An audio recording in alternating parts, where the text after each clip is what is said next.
an hour in. Quickly do a quick half an hour. Now. Sorry, people. We were talking about Star Trek and is it called the Tomorrow War? That Chris Pratt thing. Yeah. It's I watched something. One of the things with things like Prime and Netflix, there's all these sort of like really bad films, and it's only watching these really bad films with really bad actors in it that I now see why good actors are so good. You know, because it just seems so natural. They seem natural. And that's the sign of a good actor, I assume. So like us. Is it like did you say like us? Great acting, Yeah. So sure. Hello everyone, welcome back. This is a system called M Space. The M actually stands for Mithras, so it's literally Mithras in space, a big like pigs in space, if you've seen the Muppet Show, etc. The party is on a planet. They are having lots of fun. They had a barroom brawl last week, and they're trying to recover their lost memory. That's what they're trying to do at the moment, and trying to piece together what is actually happening. But before I give a brief synopsis, I'm going to allow the players an opportunity to say who they are and who they are playing tonight. And as always, Mr. Pickles, we come to you first. Go for it. Tell us about your character. I'm Mr. Pickles, and I play Zach Newman, who is an ex-law enforcer. He knows that much about himself. He's got a shotgun and a stun baton, and last session he did a lot of damage with one of those. He's sort of an awkwardly intense person, low charisma, but he's got good power and he's very strong. He's not exactly big, but he's a little bit above average or at the higher end of average. He's got an intimidating presence and he's very knowledgeable about criminals and the law. And with that, I'll pass it on to Medivac. Right, thank you, Mr. Pickles. Hi, everybody. I'm Medivac, and I play James Minsk. He's the most cocksure person you'll ever meet. He's a starship pilot. Well, he used to be a starship pilot. At the moment, he's got no ship. He favors a sneaky little holdout blaster, which is strapped to his wrist, and he can just flick a tendon, and this thing will shoot to his wrist, and he'll be ready to use. He's not a fan of fisticuffs. He doesn't tend to get into fights. So last week when he was in a barroom brawl, he was a little bit at a disadvantage because he's not very strong. He knows this, and he tends to fight like this. Is his alarm combat called Slappy? Slappy. Happy Slappy is like. It was excellent when that came up.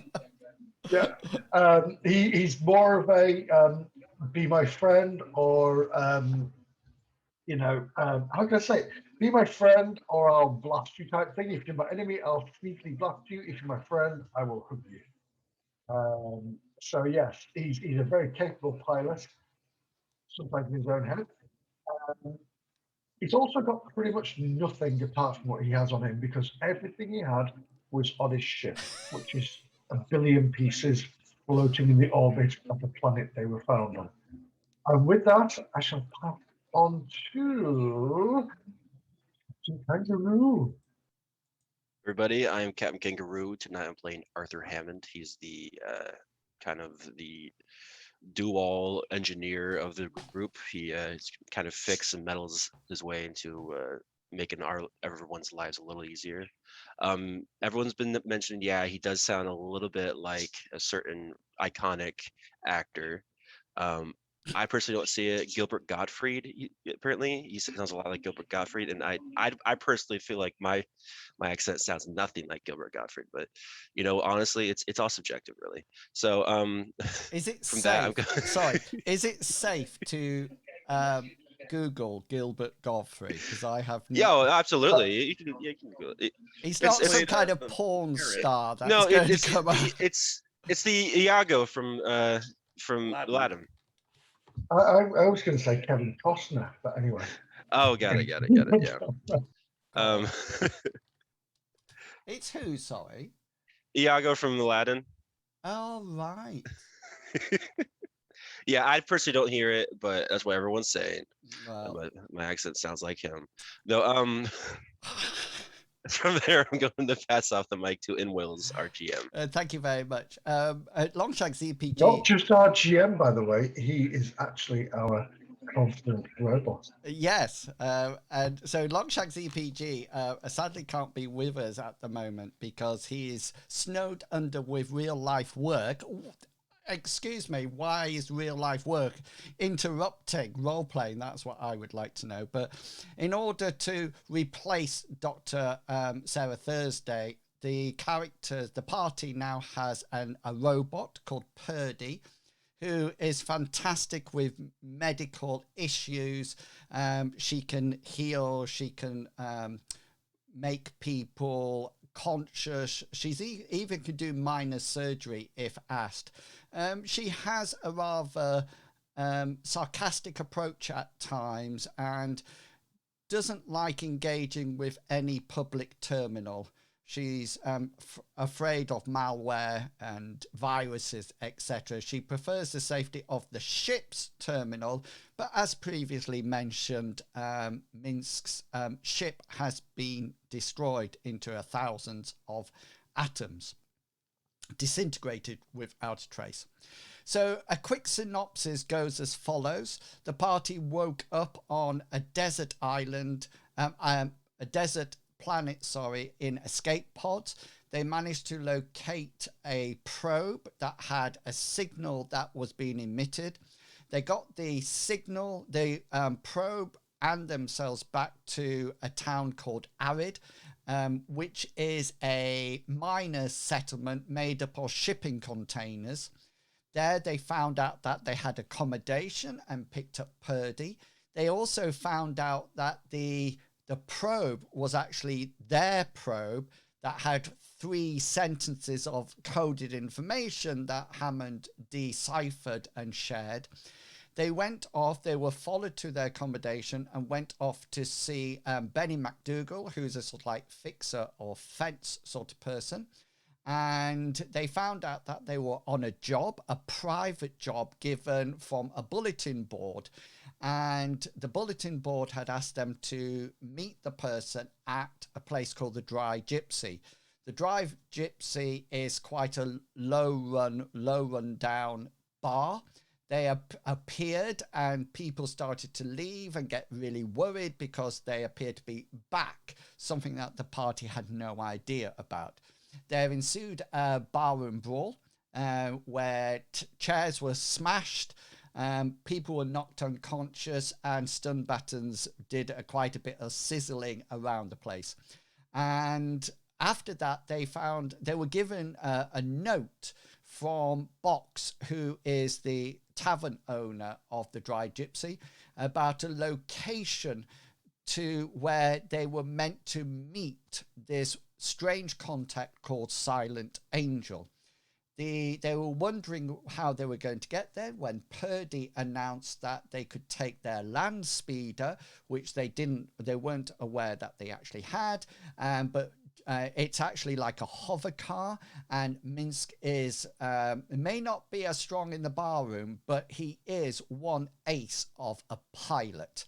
And so it was decided then the next day, etc., they would go out to that place, to the mining hub. But before we get there, we just need to do a bit of paperwork. You've all got a contact at the moment, I think, and you need to add in your passion detail a passion for that contact. So therefore, that contact can be used as somebody to augment your roles or to interact with, etc. Now, the skill of that, the percentage skill, is equal to 30% plus your power Okay, so 30% plus your power rating, whatever that is.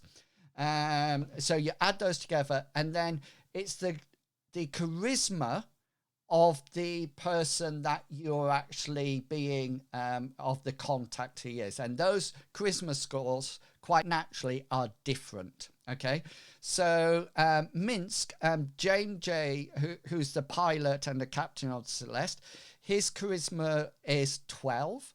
So you'll add 12 to that. Newman, you have Carly, who's a bit of a follow order sort of person, and her charisma is only 10, I'm afraid, so add on 10.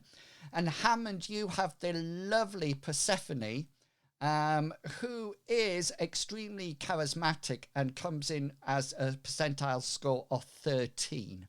So you might have different ones or the same depending what your power is, but please make sure that that's down in your passions, okay, as a contact. Now, the other thing that you will have, and it came into play last week in the sense that when you went to the bar, people knew who you were, and that's your reputation. So the party as a whole has a reputation. And this reputation gets reduced by certain percentages depending where you are. So currently the percentage, the reputation for your party will be in Arid. If you went to another planet in the same solar system, it'll be less. If you go to a completely different solar system, it'll be even smaller. Now that is actually done on almost like slashing it by half. So it is possible that you go to a new system, and if your reputation is high enough, it might be 100% slashed to 50, slashed to 25, 12.5, and somebody might have heard of you. This can be used two ways. The first way is that I can use it to see whether or not people have actually heard of you. That might influence the score or the role that you're giving. And the other way is for you to use it. So you can use it as an augmentation role. So for example, if Minsk is discussing with a new fixer about getting a contract or something, then you can use your reputation as an augmented role that will then increase it, and sort of like people say, oh, people know you. Now, the only way your reputation can increase is by actions, okay? So you can't take that reputation and say, I want to put 5 skill rolls in it and up it like that. The only way it could be increased is that I will say things like, okay, at the end of the adventure, take +2 to your reputation roll, or put +10 to your reputation roll, or you haven't done anything in the public eye for a while, so it's going to be -2. So your current reputation on Arid, okay, is 30%. Okay, that is your current reputation roll. So when you arrived at the Dry Gypsy, that is what I rolled, okay, and got below 30%, so they remembered you. Okay, so it's across everybody. So I suggest that you all put it down somewhere on your character sheet to make sure that you've got that role if you need it. And the final thing you need to think of, and I'm not going to put you straight on the spot now unless you can think of one, is that your group, your party needs a name. Okay, it needs to have a name, it needs to have an identification because you are working together. You're almost like a mini company, okay? And that will include all your assets, all your vehicles, your ship, etc., etc. Rather than being under one person's name, it's under your party's name. So although Minsk, I think, is the only one with a pilot skill, the actual land speeder is ownership. You all have ownership of it. Does anybody have any initial ideas about what they would like their call? I know Minsk is going to say something like Minsk is bundles or bundles or No, Minsk is Marauders. Minsk is. I knew Yeah. you were going to say something like some Yeah. alliteration on Minsk. There's always Minsk and the Mince boys. pies. Minsk and the boys, even though Captain Dr. Thursday is a woman. Yep. Yeah. So you can decide. We'll decide over the week. Yeah. Yeah, And I'll be right. Yeah, everybody can give their suggestions and then go with Medivac, and that'll be fine. So have a think about that, but do write down your different your passions, and then feel free to use them as we go along. Okay, then. So Minsk, you're a little bit beaten up from the barroom brawl, and you got these locations. Purdy has analysed the location for you, but quite simply, you can type it into any computer or device, your scanners, your multi-scanners, and it will show you the location of the actual mining hub. Now, you've got a land speeder, which the stats are in the sheet, so please make sure you can see that sheet that I put in yesterday. Minsk, just to let you know, Purdy's going to do a really good job on you, so by the time you set off, your wounds will be healed, you'll be fit to go, etc. Remember your luck rolls, your luck will be replenished, and mine is completely reduced to nothing. I have no luck. Remember that when you use luck, you give it to me. Okay, so before we get on to going out to the mining hub, is there anything else that you would like to do here? The mining hub is about a 3-hour journey out, so it's probably a good idea to decide what time you actually want to go out, what you want to take with you. I'm quite happy for you to just mark that on your loadout sheets, what you want to take. But is there any legwork that anybody would like to do before setting off? If we do have a few hours, I think Newman would want to ask around, maybe with his streetwise skill, to try and figure out with this mining facility if there's any the chain of command, anybody we should look out for. Okay, yeah. Like, don't offend Big Boss Hog, he runs the place. Got ya. Okay then, so roll away. Streetwise. Yeah, streetwise would be a good one. Let's see add a what bonus in it from something. What the word on the street is. Oh yeah, you're out there gathering information and finding out various things. So what do you get? 6. Oh, that's a hard and formidable, so that's a really good roll. Okay then, so let me give you what you find out. If I'm ever looking over to my left, by the way, it's because the adventure is on that monitor, so that's where my notes are. So first things first that you find out, Newman, and I'm assuming you will share this with everybody, is Definitely. that there is no overall control on Arid.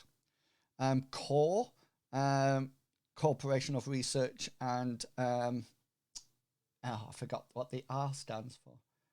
Exploration. It's all linked. Exploration, yeah, that's it. Corporation of Research and Exploration. Thank you. So the core has no jurisdiction over Arid at all.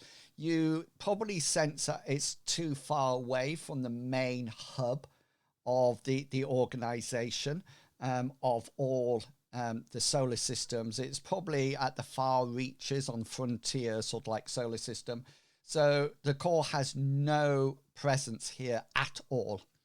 How it's set up, however, is very much like almost like gold seekers, small companies, i.e. 3 or 4 people getting together, making a company, then buying a certain patch of land and then mining it for goods.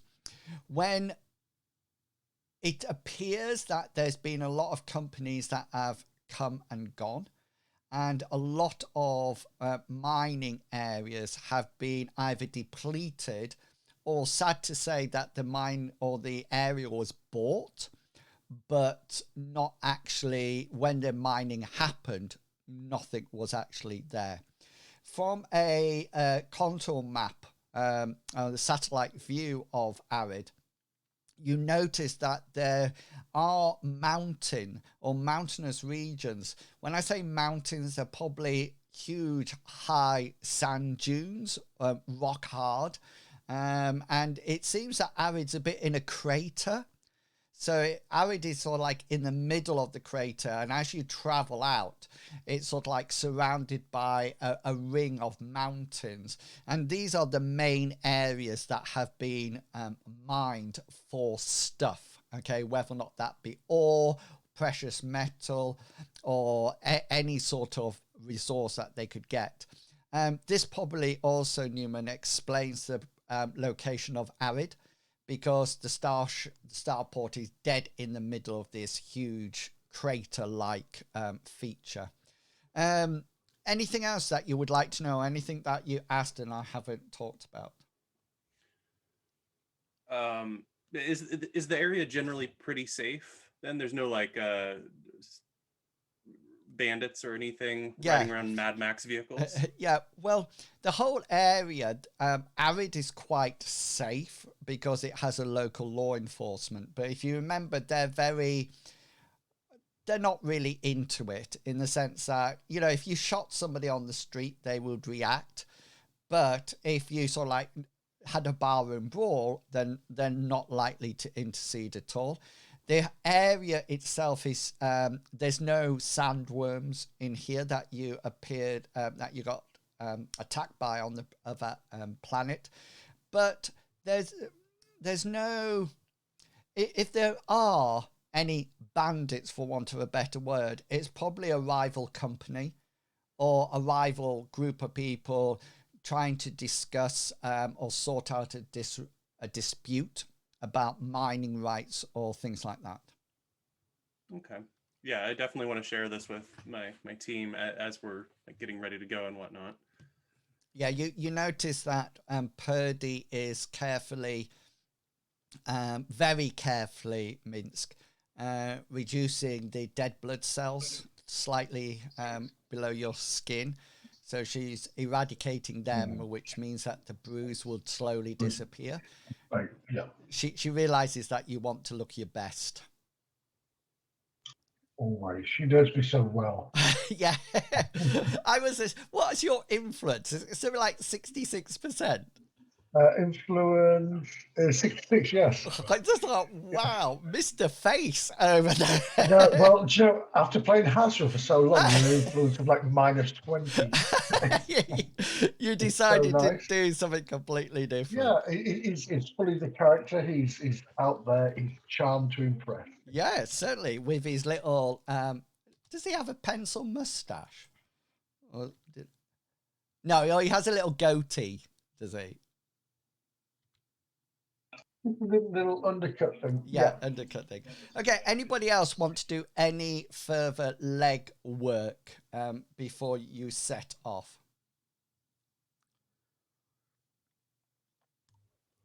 Silence is good. Silence is I'm good. good. No, so no, Minsk is too busy getting patched up and Yeah. feeling a little bit ashamed of his. Well, he's I not would really like- ashamed. He's a little bit disappointed it didn't actually move out of the way. Yeah, and Purdy's doing her usual approach, and she's saying, James, in future, I would seriously consider avoiding heavy blows to the face and abdomen region. There are some limits to how much I can repair you, James. Please be Purdy, more careful. you've known me. You've known me apparently for a while. You should know that I try never to get into a fight. I am the person who tries to stop fights. Fighting is the last thing that tends to happen. Unfortunately, these locals around here are a little bit, well, there must have been something really bad the last time we were here. And I'm going to be looking at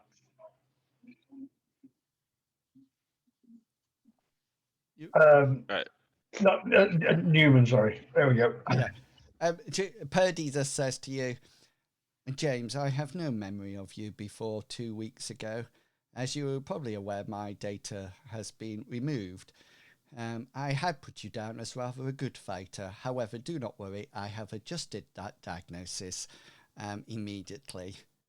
Fighting capability, hand-to-hand fighting capability, 2.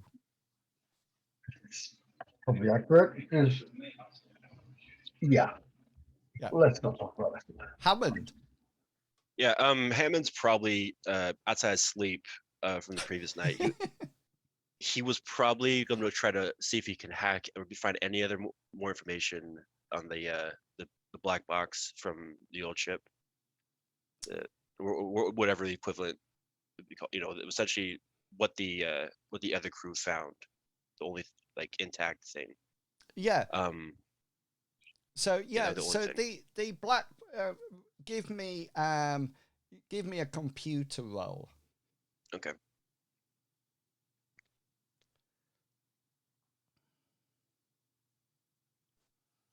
Yeah, so you connect a black box to a computer, a laptop, or to your multi-scanner and attach it all up. And there's very little left. There's very little data left in the black box. Okay. Very little at all. For want of a better word, you come to roll your insight, and you can augment it with your computer skill. So I'm seeing whether or not you can actually figure out what might have happened here.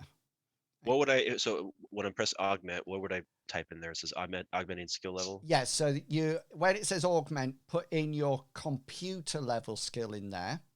All right. And then submit it. And then that will say how much you can add to your insight. Okay. 16. And the augment should come up on screen. Yeah, there you go. So you can go into your insight and add 13 into the temporary one and then roll it. Okay.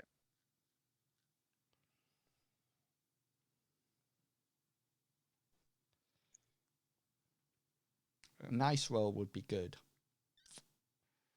That's not bad at all. You sort of like have a look at the data that is left. You don't think the data has deteriorated. It's not some exponential decay of the data. What appears to happen is that it hasn't decayed. It's been wiped.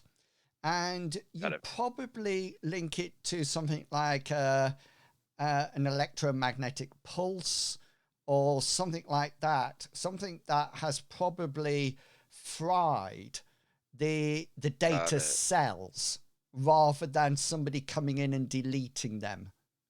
Deleting the data, it looks like the cells have been wiped, fried in the black box. Hence, the only thing that you do come up, Hammond, with just one more thing from your roll is that that would have to be huge. It would have explosion. Well, a massive electromagnetic pulse, huge, not something very localized. The black box in your starship is buried deep within it, almost like right at the center, protected as well, for obvious reasons. So for something to get there and to still be effective, it must have been extremely powerful and probably very wide, or powerful and wide, or really focused in a direct beam, one or the other. But it's definitely something to do with some kind of electromagnetic pulse or something like that. Okay. Okay, brilliant. So let's. What time of day do you want to head off to the mining hub location? It's actually a 3-hour drive out there. Do we know the Um, general operating hours, or is it like a 24/7 place? Yeah, well, this mining hub. Let's say that it's part of your streetwise skill that you got the information with. This mining hub is one of those extinct mines or exhausted mines. It's a small location that has had some claims, some rights over the resources there. However, nothing was found. From satellite links looking down on it from satellites in space, having a look at almost like the Google Maps of it, it just seems to be like 3 shipping containers, almost like in a horseshoe setup. And next, just outside what appears to be a tunnel into the actual surrounding crater wall. So you can see it from there. It's not a scan. It's just like an image like Google Maps, but those are readily available on any planet to give a general idea of it. But you can't sort of like detect life forms or anything like that. If you're in your ship, in a starship, then anybody who had sensors could then roll that to decide to see what they could actually pick up from that. So yeah, it seems to be quite deserted even on the satellite view at the moment. In that case, my suggestion to the team here, I say we try and get there early in the morning, like leave at 4 or 5 a.m., try and get there at 7 or 8 a.m. Yeah. Because it's going to get hotter as the day goes on, I'm sure. Newman, I totally agree because you're exactly right. It will get hot and we don't want to get going back. Plus, Hammond's used to waking up early, because he's an old person. So. We can't go in the evening because Hammond's going to need it. Yeah, hoovering. Hammond goes to bed at 6:30. Yeah, so with his slippers and cocoa. Cool. Whenever Denny's is getting the good early bird special, that's when he's up. Okay then. So what time did you say? About 4 o'clock, 5 o'clock in the morning? Yeah, I was thinking it'd be nice to leave before the sun's rising or as the sun's rising to try and get over there with a little bit of light, catch anybody off guard, perhaps. Okay, so that lovely pan scene as we shoot across the so the sun rising. So the actual sun rises at 4:30 in the morning here next on Arid. So you can probably be up and out as the sun rises, because there'll be daylight before the sun actually appears, or the suns, because it's a binary system. And then you can sort of like head out over there. So the speeder is 4 seats. So it's sort of like 2 in the front and 2 in the back. Obviously, Minsk, I'm assuming you will be in the pilot role. Yes, indeed. Yeah. Okay. So there's 3 other seats. Purdy will sit wherever she's told to sit. And that's absolutely fine.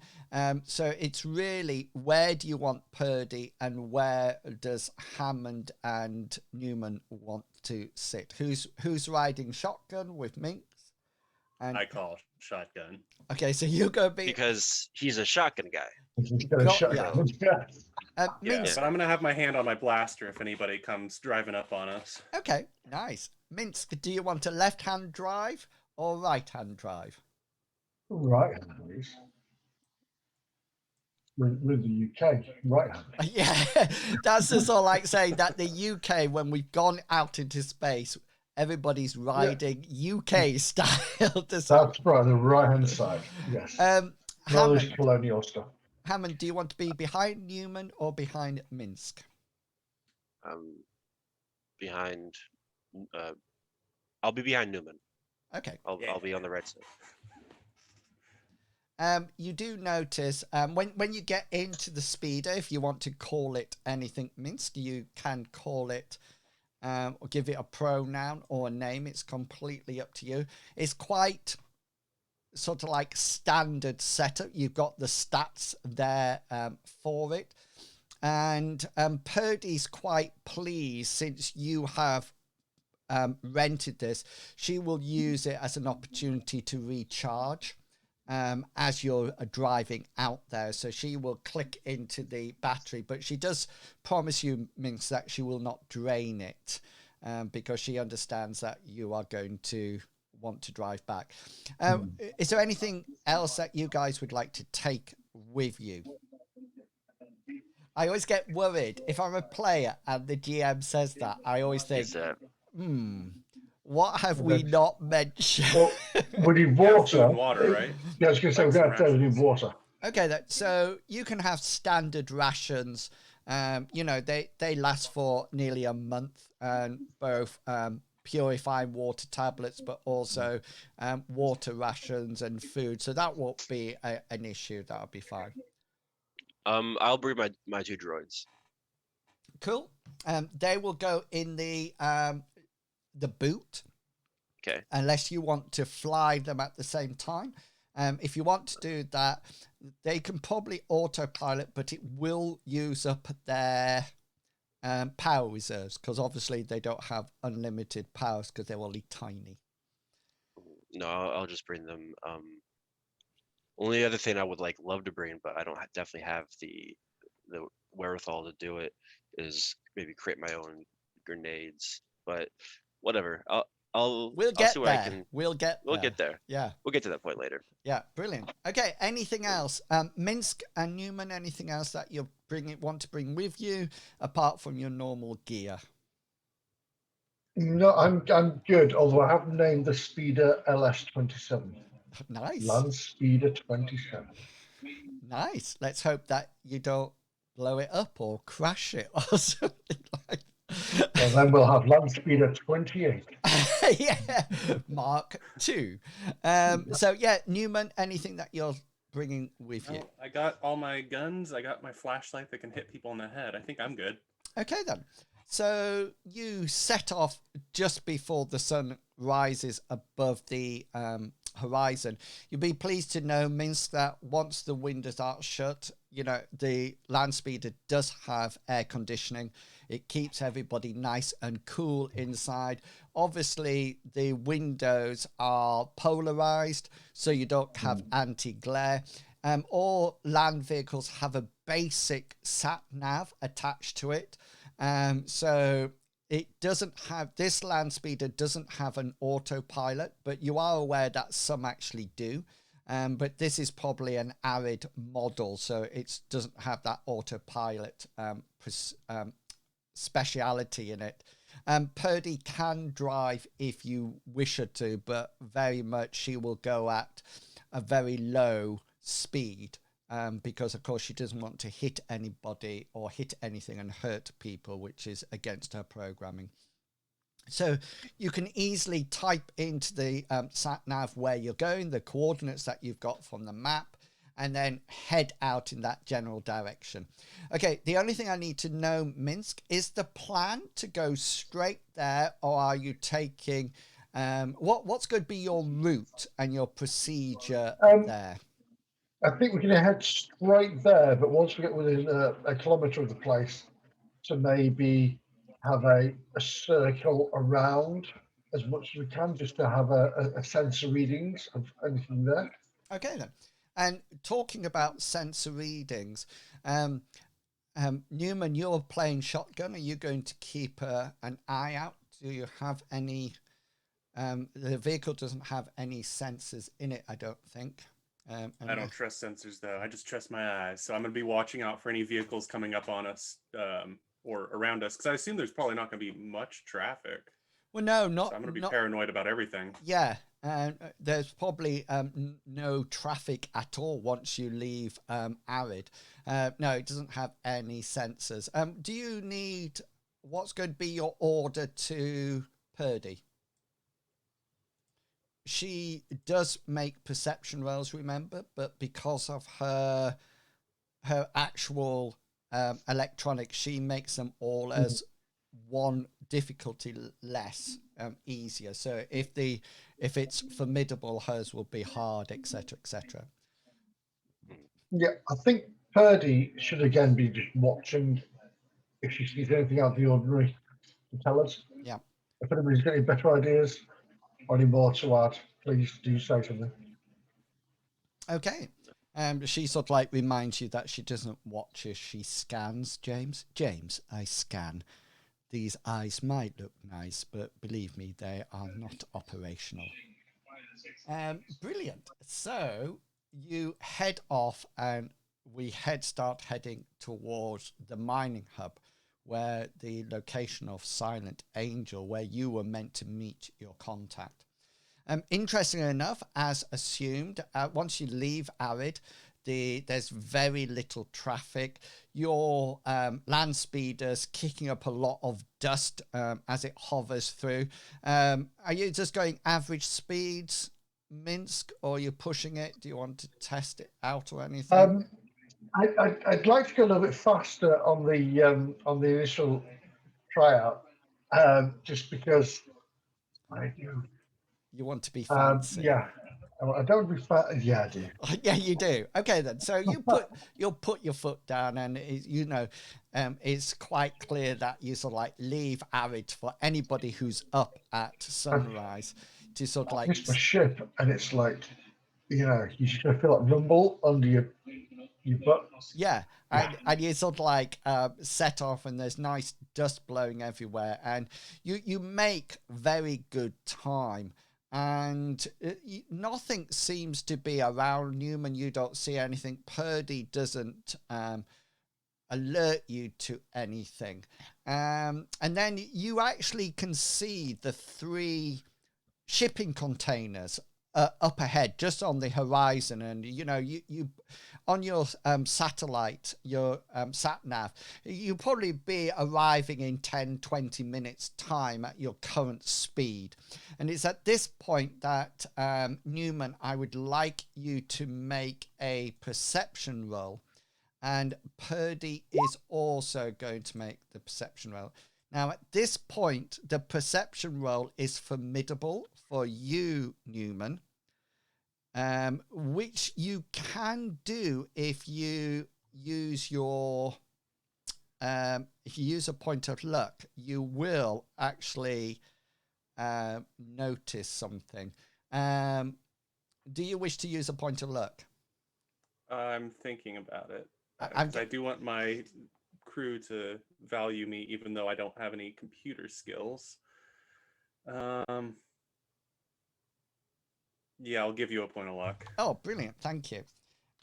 So You're rubbish. let me just roll Purdy's. But is it a dangerous rabbit? We don't know. Huge pointy teeth. Yeah, and you see something, Newman, and Purdy hasn't picked this up on anything at all. And you actually see something coming in from your side. Okay, it's in the air and it's closing fast, and you actually catch the sun glints off it as it's coming down. It might have been tracking you, it might have been in the area, but you don't see it at a distance. You see it as it comes down. And assuming that you're going to alert the rest of the party towards it. Yes, definitely. And I'm going to try and get a better angle. Is this like a ship of some kind or a bird? Is it a bird? Is it a plane? No. Hopefully it's not Superman coming to tear us apart. It's flying down out the sky. Hammond, you recognize it as some kind of droid. It could be a security droid. It could be a guard bot.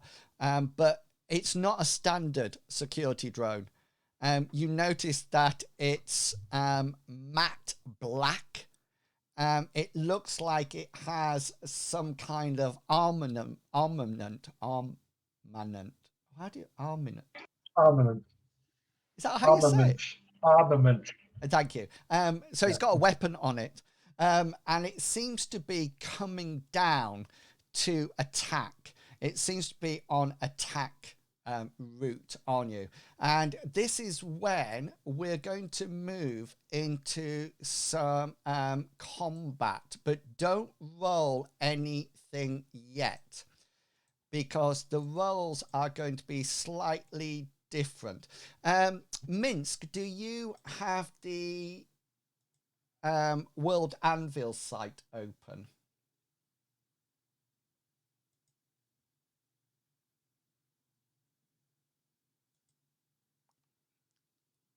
You might be a little bit muted. I saw your mouth moving.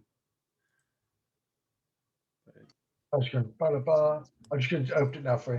Okay, brilliant. If you look, I think it's in the player information. In player's information, do you see a sheet? Everybody can see this, by the way. Players. There should be a sheet called Pilot Combat Actions and Specials. Can you see that?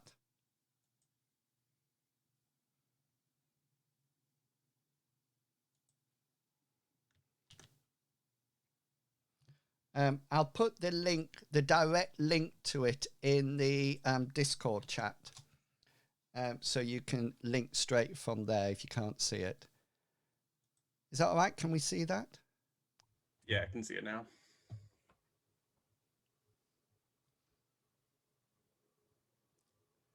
Is Medivac muted or not? I am muted. Sorry, I've been witching away. It's- Sorry, I had to log in and then put me back to the original page. It's like, okay, oh. can you see it now? Right, yeah. Pilot combat actions and specials. Yeah, okay then. So for the purpose of this combat, Minsk, you are going to be the pilot. So this is where the handling of your vehicle comes in. So your initiative roll is not your initiative roll. It's a 1d10 plus your handling skill. Handling of the land speeder, yeah? Right. Okay, so what I'll do is that if you roll that, I will put something on the actual Tracker. on the tracker called land speeder. So Okay. you need like the 1d10 plus 8. Yeah. Oh no, don't ignore that. That's a 1. That's that's definitely. Advanced dice roller, that's what I wanted. Sorry. Going to keep the 1. It's up to you. I don't mind. Oh, still one. We'll keep the 1 because I feel really bad if I don't. Even though I clicked the wrong button. 1d10, that's fine. What's your what's the handling of the vehicle? Oh, that's it. We're going with no. 12. We're going No, with no, we don't. Sure, can you go 9? Yeah, I don't mind going with 12. It won't make any difference. I assure you. Okay, then. Thank you. So the rest of you, Newman, Hammond, and Purdy, you need to roll your normal initiative. So yours doesn't change at all. But of course, we're looking at the land speeder, and no matter what, the land speeder goes first. Or I just need to put my drone on. Let me do that and roll my d10. I get a 4. 4. 4.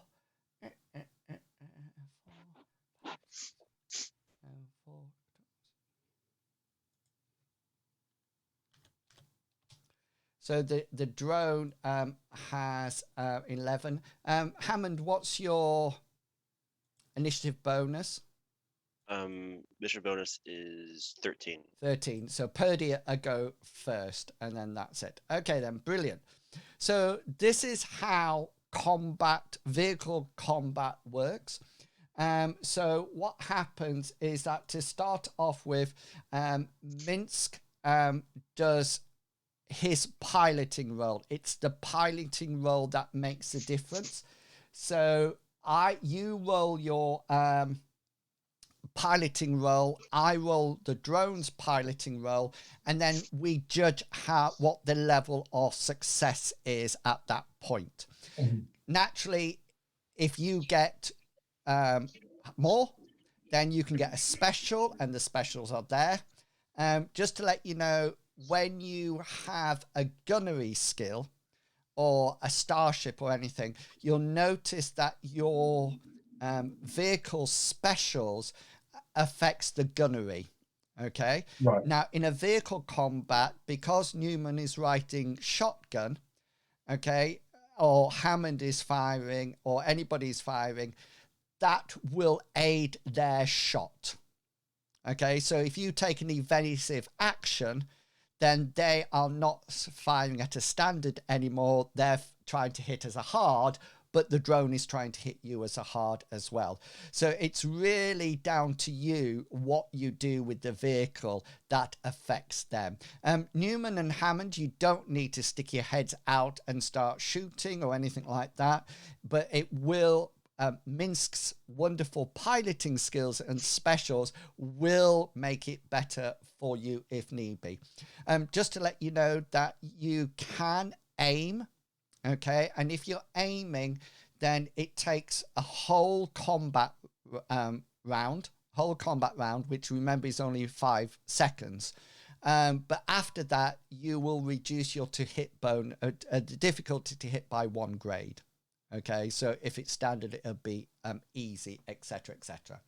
Okay, so everybody clear about that? We'll take it slowly to go through. I'm playing the rules from the book at the moment, so please, I might change them accordingly. Minsk, you do have armor on your land speeder, okay, that I have to bypass completely, i.e. get higher than that to actually hit internal stuff and things like that. Okay. Hammond, this drone that you said, I can't remember if I've seen it, it doesn't look a standard make. It looks really nice. If you can get your hands on this, you would be very pleased. It's that sort of wonderful thing. Okay then, so first things first, Minsk, you need to roll your pilot role, and that's what needs to come out first. There we go. Fingers crossed, everybody. Check that page there and click that. Yes, so you succeed. So just to let you know, my pilot rating of this vehicle is actually it's only 32%. Okay. Oh, so use a point to look and reverse mine. So I don't get a success in mind. So you will now you succeeded. So you will now get your first opportunity to use one of the specials. So I've been told this droid's coming in, and this drone's coming in, and I'm going to gently bear the front of the speeder towards it and use defensive positioning. Okay, so that will let me just call that up. So that will put you're evading incoming fire. Yeah, is that right? This leaves the gunners. No, offensive. Offensive. Sorry. Yeah. Okay. Yeah, the top one. So standard attack roll. The pilot does his or her best to position the ship favorably for using its weapons, or will be for you, Newman, without becoming an easy target. So there's no modifier to follow the roll or anything like that. Brilliant.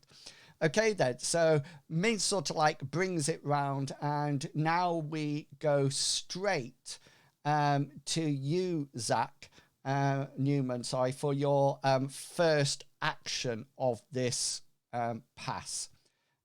So yeah, what would you like to do? From my position, can I see how roughly far away this thing is? Yeah, it's approaching quick. It's probably going to be in probably your medium range bracket by Probably. the time this happens. What's your medium range? For my blaster pistol, the second range option is 30, but for my revolver and shotgun, it's 100. So I was trying to decide what to pull on this thing. It'll be up to you. It's coming in. It's going to take a pass at you. So you can wait until one's in range and then blast it. Not a problem. I'm going to give it a try with the blaster pistol because I at least have a lot of shots with that. Okay, then. So we have offensive positioning. So the offensive positioning is going in. You do have a special, Minsk. So can you see the specials there? You can either dominate. So you did your action. If both rolls were the same, you wouldn't get a special. But you do get a special. So you can either dominate or evasive flow, or withdraw. It's up to you. I'd like to do the evasive flow. So as I'm going towards a drone, I'll be weeping a little bit. Okay. But not hard. So my gunnery rolls will be formidable as I come in with that that special in effect. Okay, so Newman, it comes in and yeah, you get first slice at it. All right, pulling out my Jubilee Solutions medium blaster. Pew. Are you taking the window down or firing through it?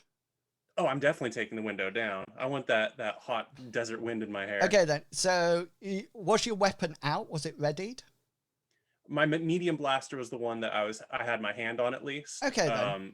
So probably as you spin it around, you can press the button as the window comes down, and you fire out at this this drone that's coming down towards you. You do notice that it's got an underhung heavy blaster underneath it at the moment. So that will hit. That's everything is fine there. So what you need to roll for me is a 1d20 and some damage for me. You do have a special if you would like to use one that is appropriate in this situation. There are a lot of inappropriate ones, but I think I want to try and do marksman. Okay, so that will move it one I don't see any like antennas or anything. It's probably I just see like the drone and it's actually its hit location is set up so it has sort of like two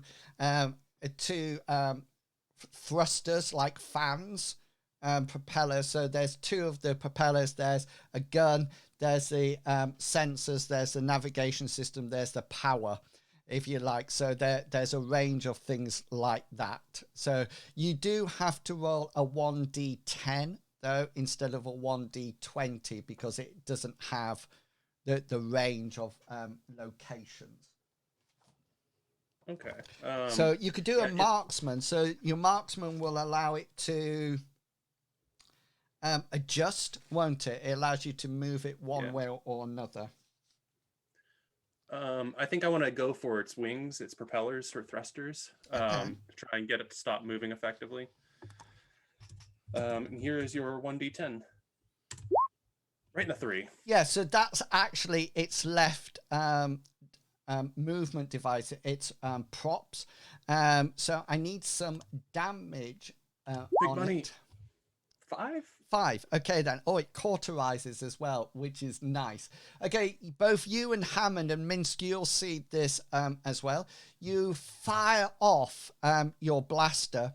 All of you recognize that it has some kind of armor. Hammond, you are aware that it normally has very limited armor, but this seems to be carrying something quite heavy. And some of the damage does get through, and you notice that the drone tilts slightly as it's coming in, but you haven't taken its propeller, its propulsion system off altogether at all. Purdy says, "Oh my, we seem to be attacking." Talking to you, Hammond. Okay. And you're 16. What would you like to do? All right, so I'm going to do another insight roll. Specifically, I probably have to augment it with either mechanics or electronics. I want to figure out if I know exactly where I can aim for that. It's going to completely paralyze the drone. Okay. Roll your insight. You can augment it with electronics. I don't mind that. Electronics. Okay. Yeah, I don't know which one you wanted me to do that with.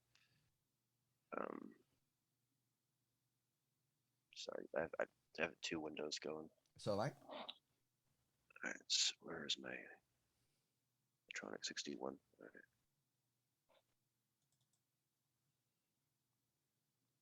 13%. All right. My combat skill on this droid, by the way, is 75%.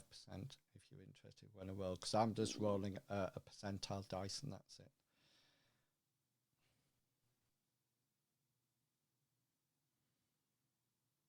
I'm going to use my one luck today, or no, I have two lucks, but my first luck, I'm going to just flip that roll. Okay then, yeah. The best place to hit it is in the power, which is actually location 5 and 6 on your dice roll.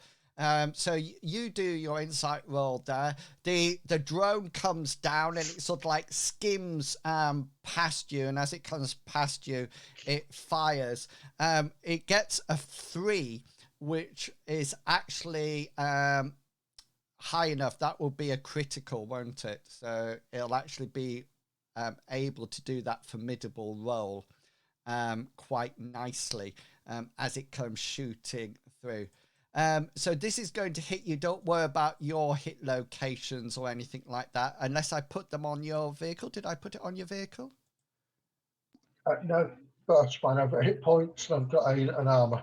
Yeah. Okay. Then, so the first thing that it needs to get through is your armor. It does a 1d8 with its blaster as it comes down. Is that plus anything? No, it's just 3 points of damage comes into you.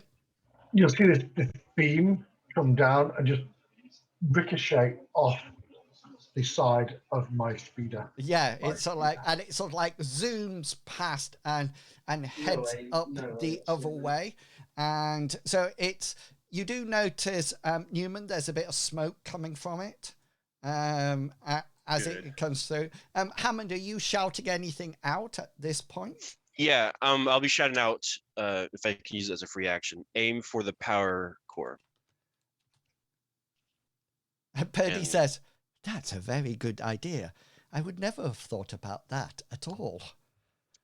You're not too sure whether or not she's being sarcastic. She's sarcastic. Yeah. Okay, so we're coming around for the second pass.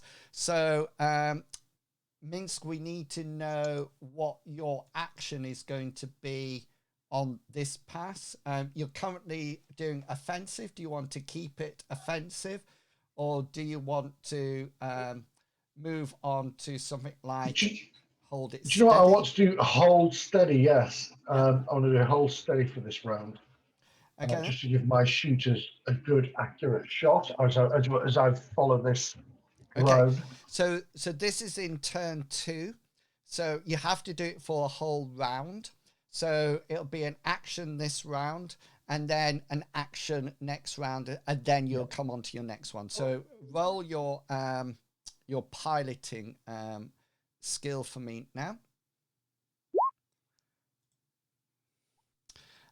You although I succeed, you actually win the roll because it's you get a whatchamacallit. Oh no, actually it's not an opposed roll, isn't it? Oh, is it? Let me just think. I think it's a differential. Yeah, it's a differential roll. So we're both the same. So you get no special this time. No. As it's sort of like you try to hold it steady, so you probably bring it round as the things coming around. You probably turn it round so it's coming in at Newman's side. And you're sort of like keeping it leveled up. So on this pass, Newman, your attack roll will be the same, but next round it will be easy because of Minsk's piloting. Amazing piloting. Yeah. Mm. So holding it steady as you come through. Okay, then. So the drone's coming in for its next attack, but Minsk has turned it round. So it's actually coming down to your side, Newman. So you have another to hit roll if you want to shoot at it. Oh, I definitely do. I'm going to keep using my basic training medium blaster. Pew! Yeah. So we're at standard in any case. So that hits. So you'll have a special and then your hit location and damage for me. My special is that I listen to Hammond very clearly, but I don't respond to him. So I want to use marksman to aim for the power supply. And here is my D10. I got a 1. 1, 2. So that's the other propeller. So does marksman allow you to move it one? I got it up here. Move the hit location struck by his shot by 1 step to an immediately adjoining body area. Right, so that's all right then. Because the propeller's on either side, you can move it to an immediate joining body area. It's 1, 2, 3, 4, 5, 6. So that's the center bit. So you can move it to there. So this would be in its where its power plant is. Roll some damage for me. Big numbers, big numbers. A 3. Yeah, you sort of like get it. You aim for the power plant and you let off a blaster and you see it just gets deflected by its armor. And Purdy in the background says, I think you should aim for the power plant, Newman.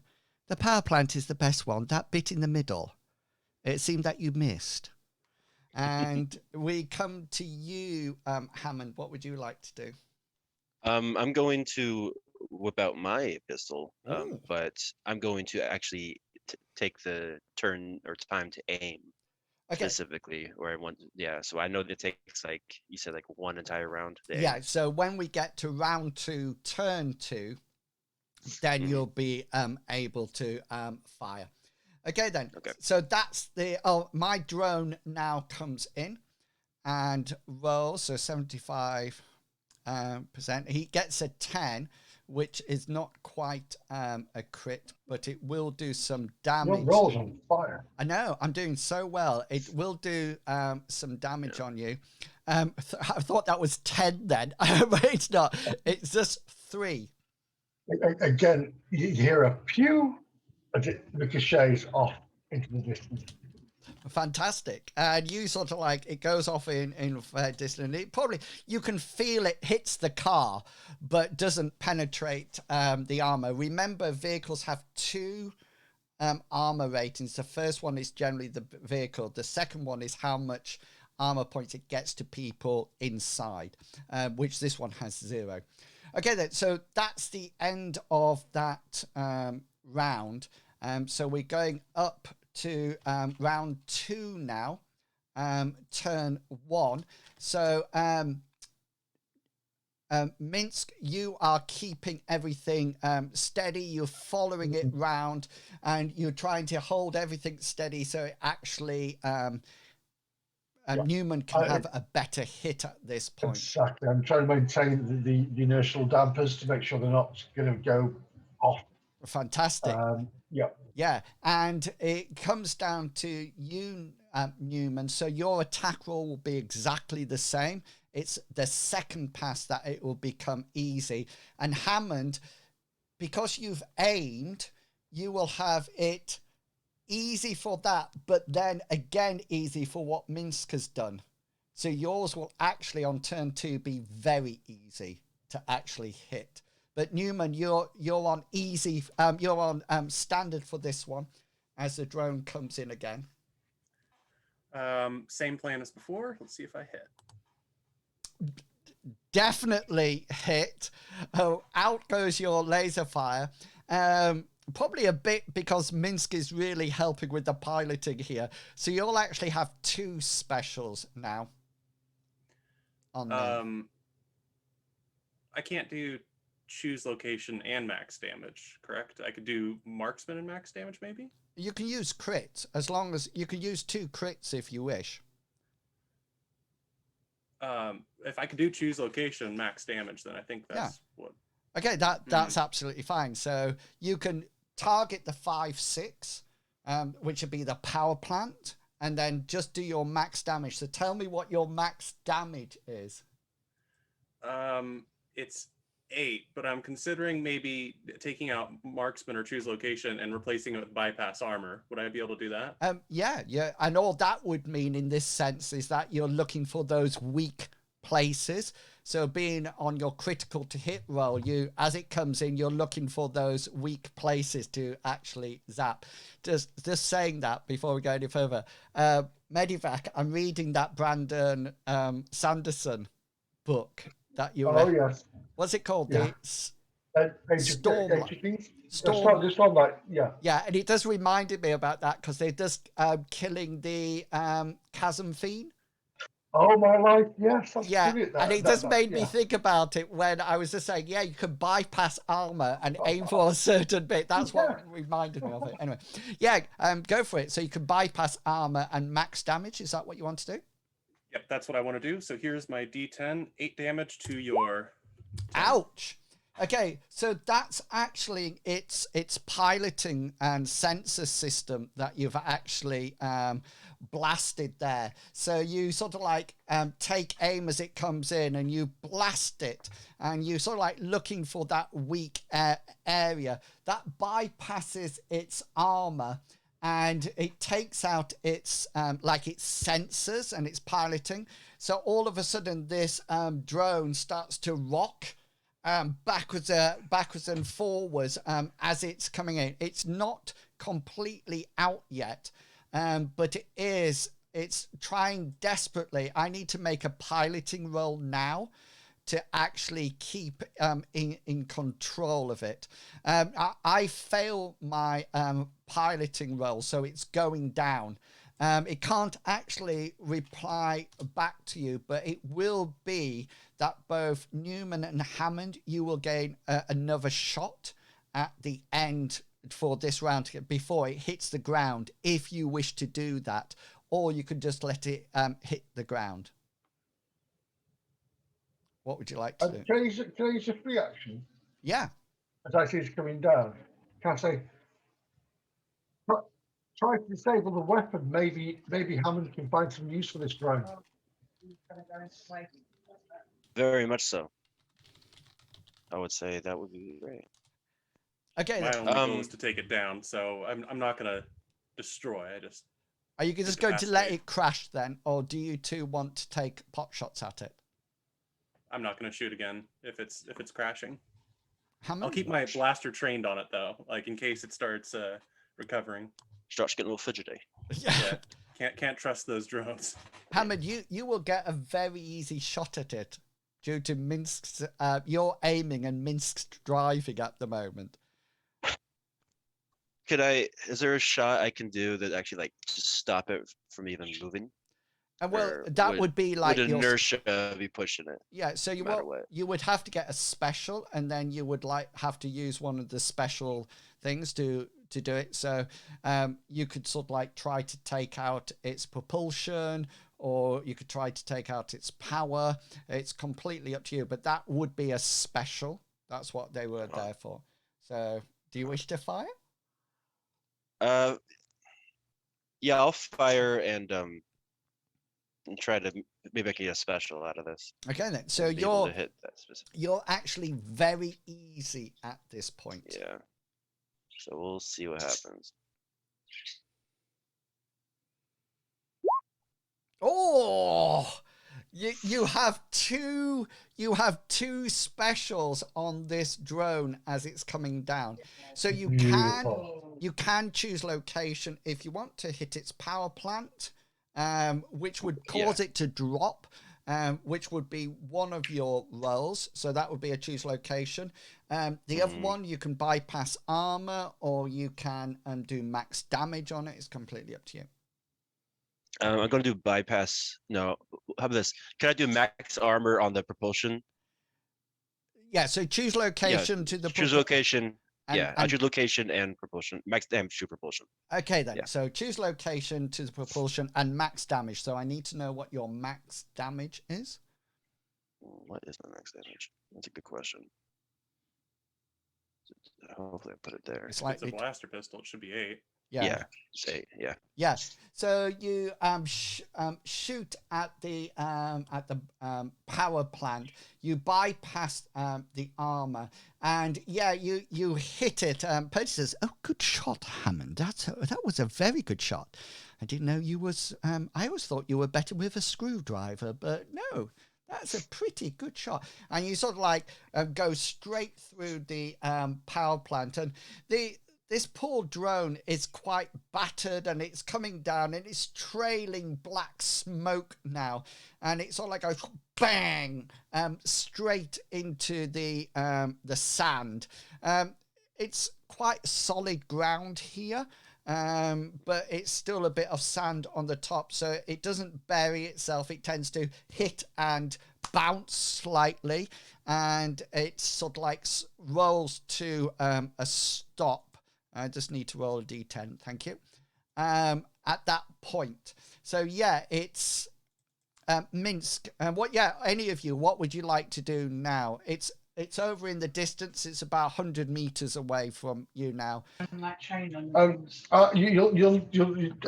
Minsk will gently bring the speeder and slow down, and then bring it to bear and head towards the drone itself.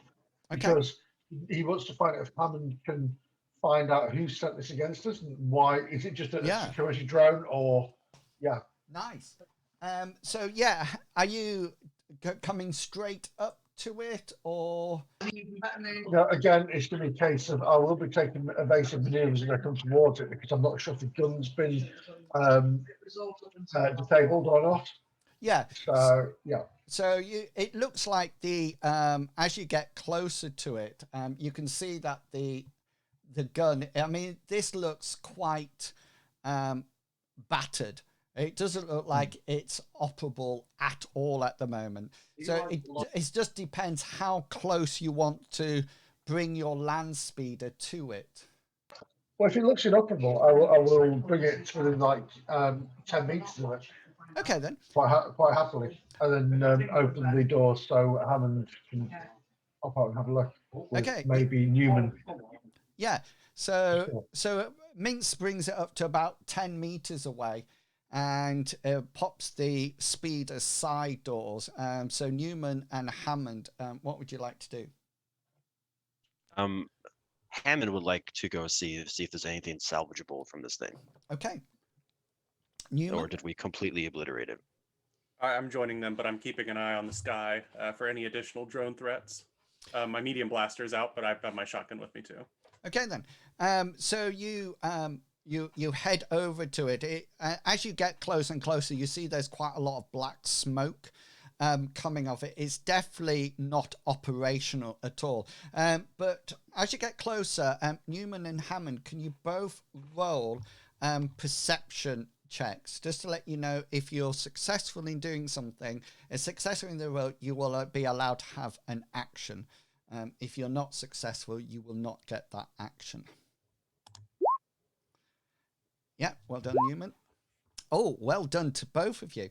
Okay, you sort of like head off over there, and you sort of like getting close. Minsk, you can see them getting closer and closer. You're scanning the air, Newman, and as you get closer and closer, you're about sort of like less than 5 meters away from it, coming down to about 3 or 2, when you both notice that there's a red light showing on the top. You didn't see it beforehand, and it seems to be pulsing, and you can hear it going bleep, bleep, bleep, bleep, bleep, bleep, bleep, and it's getting faster and faster. And as you get closer to it, it literally goes, the whole drone goes and blows up.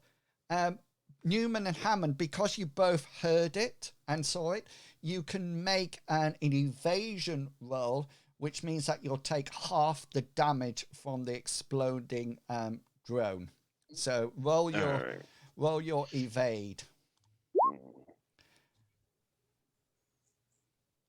Luck points can be used if needed.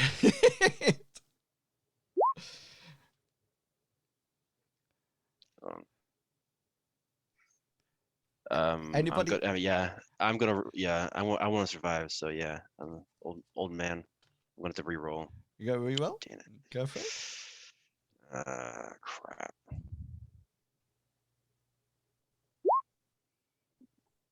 Oh, yes. Yes. Newman. I think it's probably wise for me to not re-roll, but I've got can't help but want to throw away a luck point. You go ahead. I'm gonna take a roll and I'm gonna fail. Yes, you do fail, but I've got 4 luck points now, which is so. Please remember, both Hammond and Newman, you have that armor on that you picked up from your escape pod. Until you literally tell me that you're going to take it off, I'm just assuming that you have it on. Minsk, the reason I was asking you about how far you wanted to pull up your car was to see whether or not you got caught in the explosion. Yeah, never get close to UMD. But on a positive, you did not. So this drone explodes. It seems to have some kind of self-detonation event charge on it that actually causes it to self-destruct, for want of a better word. So this is going to be spread across your whole body as it blows up. Hammond, you're only going to take 5 points of damage. Okay, so you're going to take a 2, and a 1. Okay, so you're probably would that absorb by the armor? Yes. So what was... I think it's 4, the armor points of that, was it? Yeah. Yeah. So as long as I don't get a head hit, we're fine. 1, that's absorb. Second one, 18. That's close to a head. That's like your chest, isn't it? Yes. And this is the 1. Okay, fine. So your armor protects you all, but also because you dived out the way successfully, which, Minsk is quite impressed by this. I mean, you're an old man. Zimmerframe went one way, you went the other. It's amazing. It's grace and blur. Newman's Hammond's a pretty impressive guy, just saying. Yeah. Pretty impressive old man. Had to use a point of luck, which is coming back to you so shortly. Yeah. Newman, yours would come as 442. Okay, so 18 would be an armored point, 7 would be an armored point, 11 will be an armored point. So this blows up, and Hammond, you dive out the way and protected, and Newman, you almost like take the blast, and Minx, you see it blast him.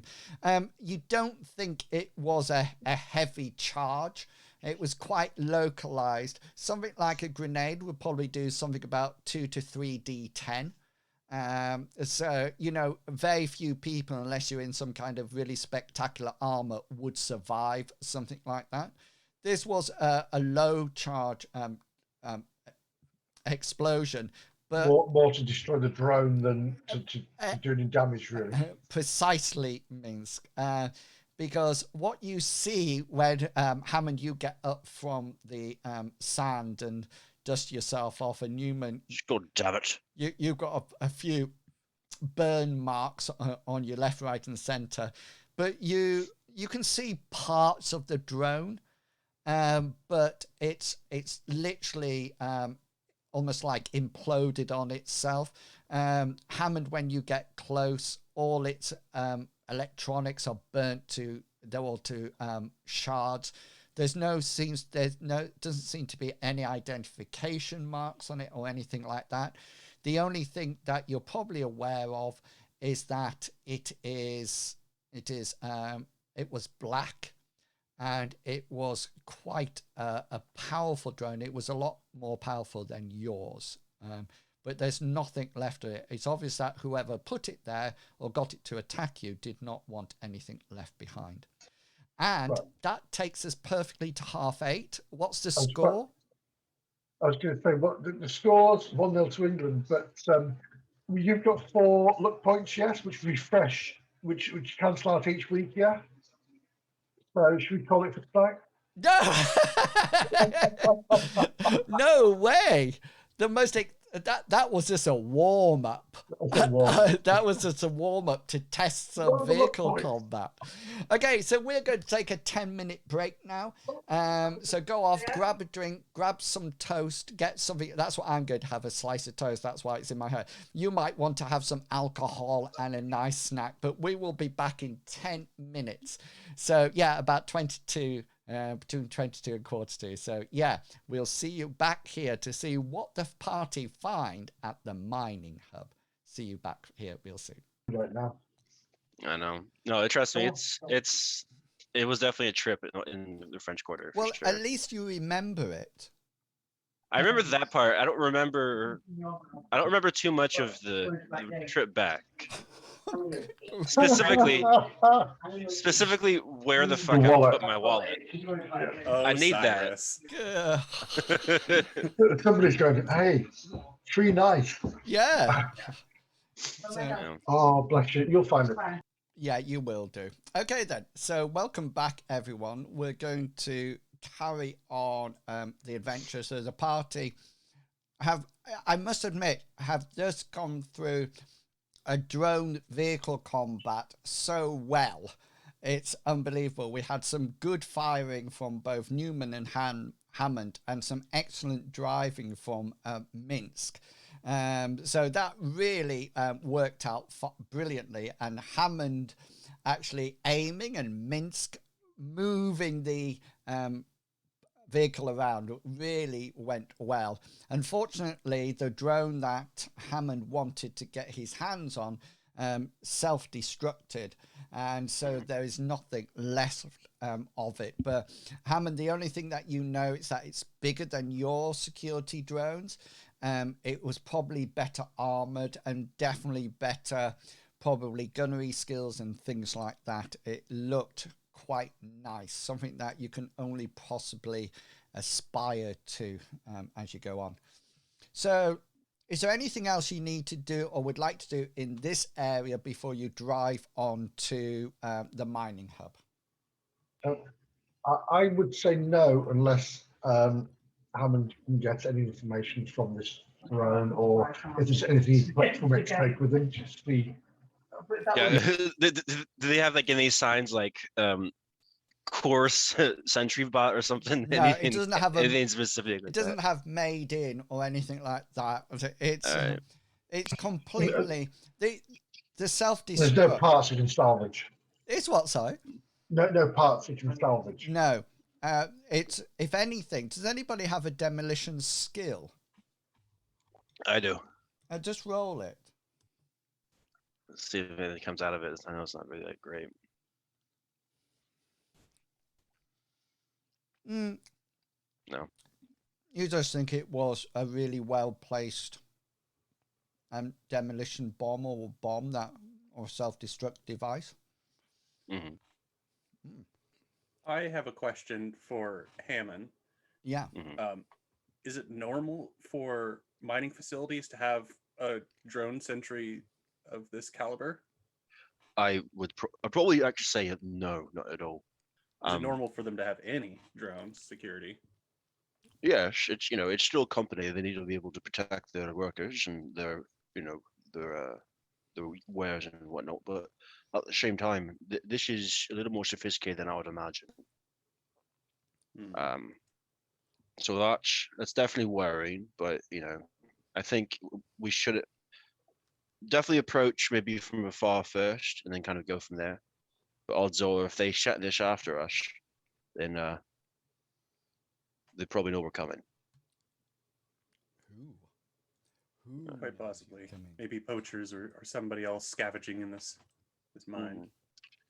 Okay then, so you sort of like all get back into the lovely air-conditioned car, and Purdy congratulates you all a wonderful combat, and comments that, you know, please be more careful. She doesn't want to have to do some soldering on your limbs back onto arms in the future. And you can see these, you can see the shipping containers in the distance now. So Minsk, it's really up to you how far you want to get to them before you park the speeder and head in by foot. If you imagine that, I'm just going to draw a quick little map. It's not going to be brilliant, but if you imagine that that's the entrance, then there's literally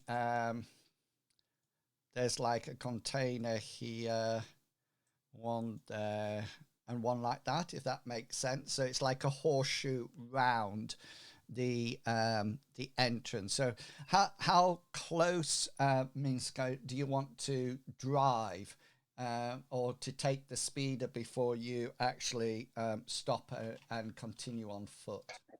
Yeah, we'll take the speeder in closer because it's still a fair walk, isn't it, from where we are to the containers.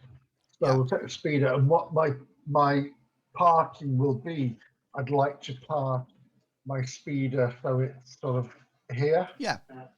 So it's using that container as a shield. Got you.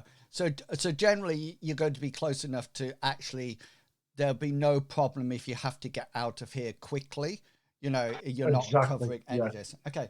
So as you sort of like approach the mining hub, you notice that the sand has been blown up over time, significant clouds of dust or piles of dust, and the whole place looks completely and utterly deserted. You notice that there's abandoned crates scattered around, littering all over the place. You notice that the sand has been blown up against the side of the containers. The entrance to the mine that you can see is all boarded off. It seems to be done in quite a haphazard way, and probably not a secure way, but it is boarded off to some description. It's probably boarded up to human height, but then the top part of it is left. You also notice that some of the boards have been removed and sort of like lie on the ground by the entrance, but you also notice that there's old crates, bits of machinery that have probably been on the sand for a huge amount of time because they're semi-covered or blown over, etc. The 3 shipping containers look old and worn. You notice that a lot of the paint has been probably sandblasted off them by desert winds and things like that. You notice that they all have doors that are all on the inside of the horseshoe, so door like that. You notice that they also have some kind of window board. It looks like it's probably something that can open, probably has perspex on it that actually lets light in, but with boards covering it over on the outside to protect it from the sand. Again, you notice that some of these boards are hanging off, and it's sort of like they're hanging on for life to the shipping container. Could you all make formidable rolls for your insight, please? I want to see. So, insight roll. Yeah, insight, and it's going to be at formidable. So this is what we do to see whether or not you recognize or have a memory flashback. So is anybody using luck at this point? Um, No. yes, I'm going to use a point of luck to reverse mine, please. Have an extra one. Have 5. I know. I've run out of cards. There's only 4 luck points in my pack. Oh no! Oh no, I found another one. Don't worry, found one. Well, no, sorry, it's action point, but I'll just pretend it's Use a dice. yeah. Cool. So Newman and Minsk, you get the feeling that you've definitely been here before, but most importantly, there's an overriding feeling that something happened here, something that was a dangerous event, and as you don't necessarily get flashbacks or anything like that. You get this definite feeling that whatever happened here, you've been here before, and it probably wasn't a good thing.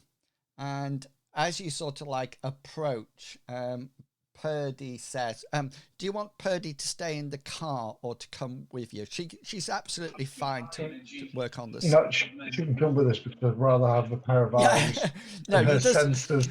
You just want the meat shield. Yeah, you just want the medic box bot next to you, Minsk. If 2 fists can take you out. Anyway. My theory is if you go into this cave, then she will see things with a sense that we can't with our eyes. Unless there's some kind of magnetic ore in there that's going to block them. And as you sort of like approach, I'll approach with my droids as well. Yeah. And I have my 2 droids out. Okay, cool. So they one's a guard. One's a surveillance drone, isn't it? And the other one's yes. Is it a security drone? Security drone, yeah. Security and a scanner drone. A surveillance drone, yeah. So the light surveillance, so that will survey the area and report any intruders. That's what the light surveiller. And is it a security bot you've got? A security drone, or is it a guard bot? Security drone. Yeah. So okay, so that will also patrol and let you know if any unauthorized. So it assumes that you are authorized. Anything other than you coming up. So they're both hovering up. It's probably the surveillance bot is probably quite high up the stationary, and while the security drone is probably patrolling. And as you sort of like have this feeling that something bad or not good has happened here before, Purdy pipes up and says, "I have detected increased adrenaline levels within all your biosystems. Are you all okay?"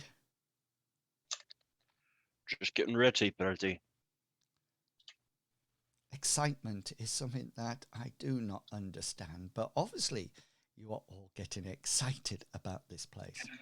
We're hoping to find out what the hell has happened. Cool.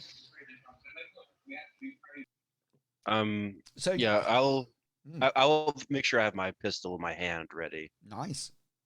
Don't know. Yeah, like that. I think Newman never puts his shotgun away. I think it's permanent. Are we shotgunning Newman or blastering? I was going to say, yeah, the shotgun is in the hands. And the reason why it always looks like it's out is because I have a strap that it's usually dangling in front of me. So it's a prominent thing people see. And I'm assuming Minsk having his weapon drawn or not? No, Minsk never has a weapon drawn. That's what I his thought. blaster's on his left hip, and his holdout pistol is always hidden away up his sleeve. So because why give the game away? So you've got 3 shipping containers here, and then you've got the entrance to the mine. So yeah, all the doors on each of the containers are closed. They 1-3 tends to be doing that awful banging, so it's obviously off its latch. And as you sort of like come in, you can hear the wind going. It's going bang, bang, bang, bang, bang, like that. You can, if you wish, peer through the perspex. The perception check will not just be standard due to the color of the perspex, plus some of it's covered up with boarding, but you can remove that if you wish, or you can ignore. I'll stop talking and say, what would you like to do, folks? Well, I think, and I'll say to Hammond and Newman, I think we should check out that one over there, because if the door's banging open, if we use the banging of the door to mask our movements across there, then we can see inside and use that as a start point. Okay, so And are you going towards 3 then? yeah, well, again, you look to Newman because Newman's his point guy, and we'll see if he concurs. Yeah, Newman nods in agreement, and I'll go towards the door, the open door, like with my shotgun, so I can hopefully open it or prop it open with my shotgun as I'm peering in. Okay, so you go over to the shipping crate number 3, and yeah, the door's banging. It looks like as you get closer and closer, it's only banging because it's been left off its latch. Do you say you're using the shotgun to push it open, or? Yeah, like the barrel of it, like wedging in the gap and then propping the door open. So as you push it open, Newman, you can see inside, and you can relate this over comms to everyone. It seems to be some kind of bedroom or bunks. There's a series of 3 to 4 double bunks down one wall. All the bedding is still there. It's not moldy or anything because it's a very dry atmosphere, but it's very rumpled. It's not also like neat and tidy. There seems to be some lockers next to each of the bunks, some metallic lockers about the height of the bunks themselves. One of them is open, and you notice that there's 2 compartments in each locker, one obviously for the top bunk, one for the bottom bunk. There's a few personal items in the one closest to you. You can see there seems to be a tin mug in there.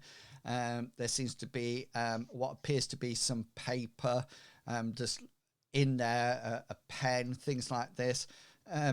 You can see under the bunk that you can see under all the top bunks. There's nothing underneath the bunk that is nearest to you, but there's another 3 in, and you can only see in the closet, the locker closest to you. The rest you can't see into. I relay that to the rest of the group, and then I also want to add that I'm guessing the other 2 buildings are a cafeteria of some sort and maybe an office. Still might be worth a check out. Everything. Let's do one building at a time, and I think that Purdy, if you stand on the inside of the door and we search this out, you can scan for any live signs or movements while we do have a search around this one first. Yeah, she says, of course, James, I can scan for all known identities and life forms if you wish. Wonderful. So let's. Sorry. Is there any way that she can also scan for droids? Yeah, she will actually. Your security drone will pick up any drones that are coming in because they're not authorized. The only limit is how close will they be by the time one of them reports. But your drones will see them, and so will Purdy. She just missed a formidable roll on the last one. Well, it was hard. She just rolled poorly. So are you leaving the rest of Newman? You've just been at the door, so you can only see the first bunk and the locker. Do you wish to check out any more of that shipping container, or are you going to a different one? Oh, I thought I had gone through to explore. Yeah, I wanted to go in and search for anything that stands out, anything that might paint why people left. Okay, then that's cool. Any chewing gum, if Yeah. they left any. So you, Newman, can start to make a search of that. Minsk and Hammond and Purdy, are you guys just staying outside? You going in? No, the idea was for all three of us to go in and Purdy Yeah. Got ya. to maintain a sentry. Okay, cool.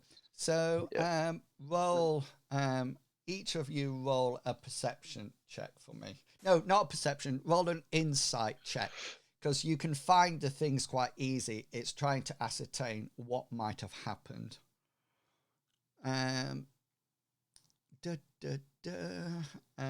Succeed. Newman fails. Your rolls are so close tonight, Newman.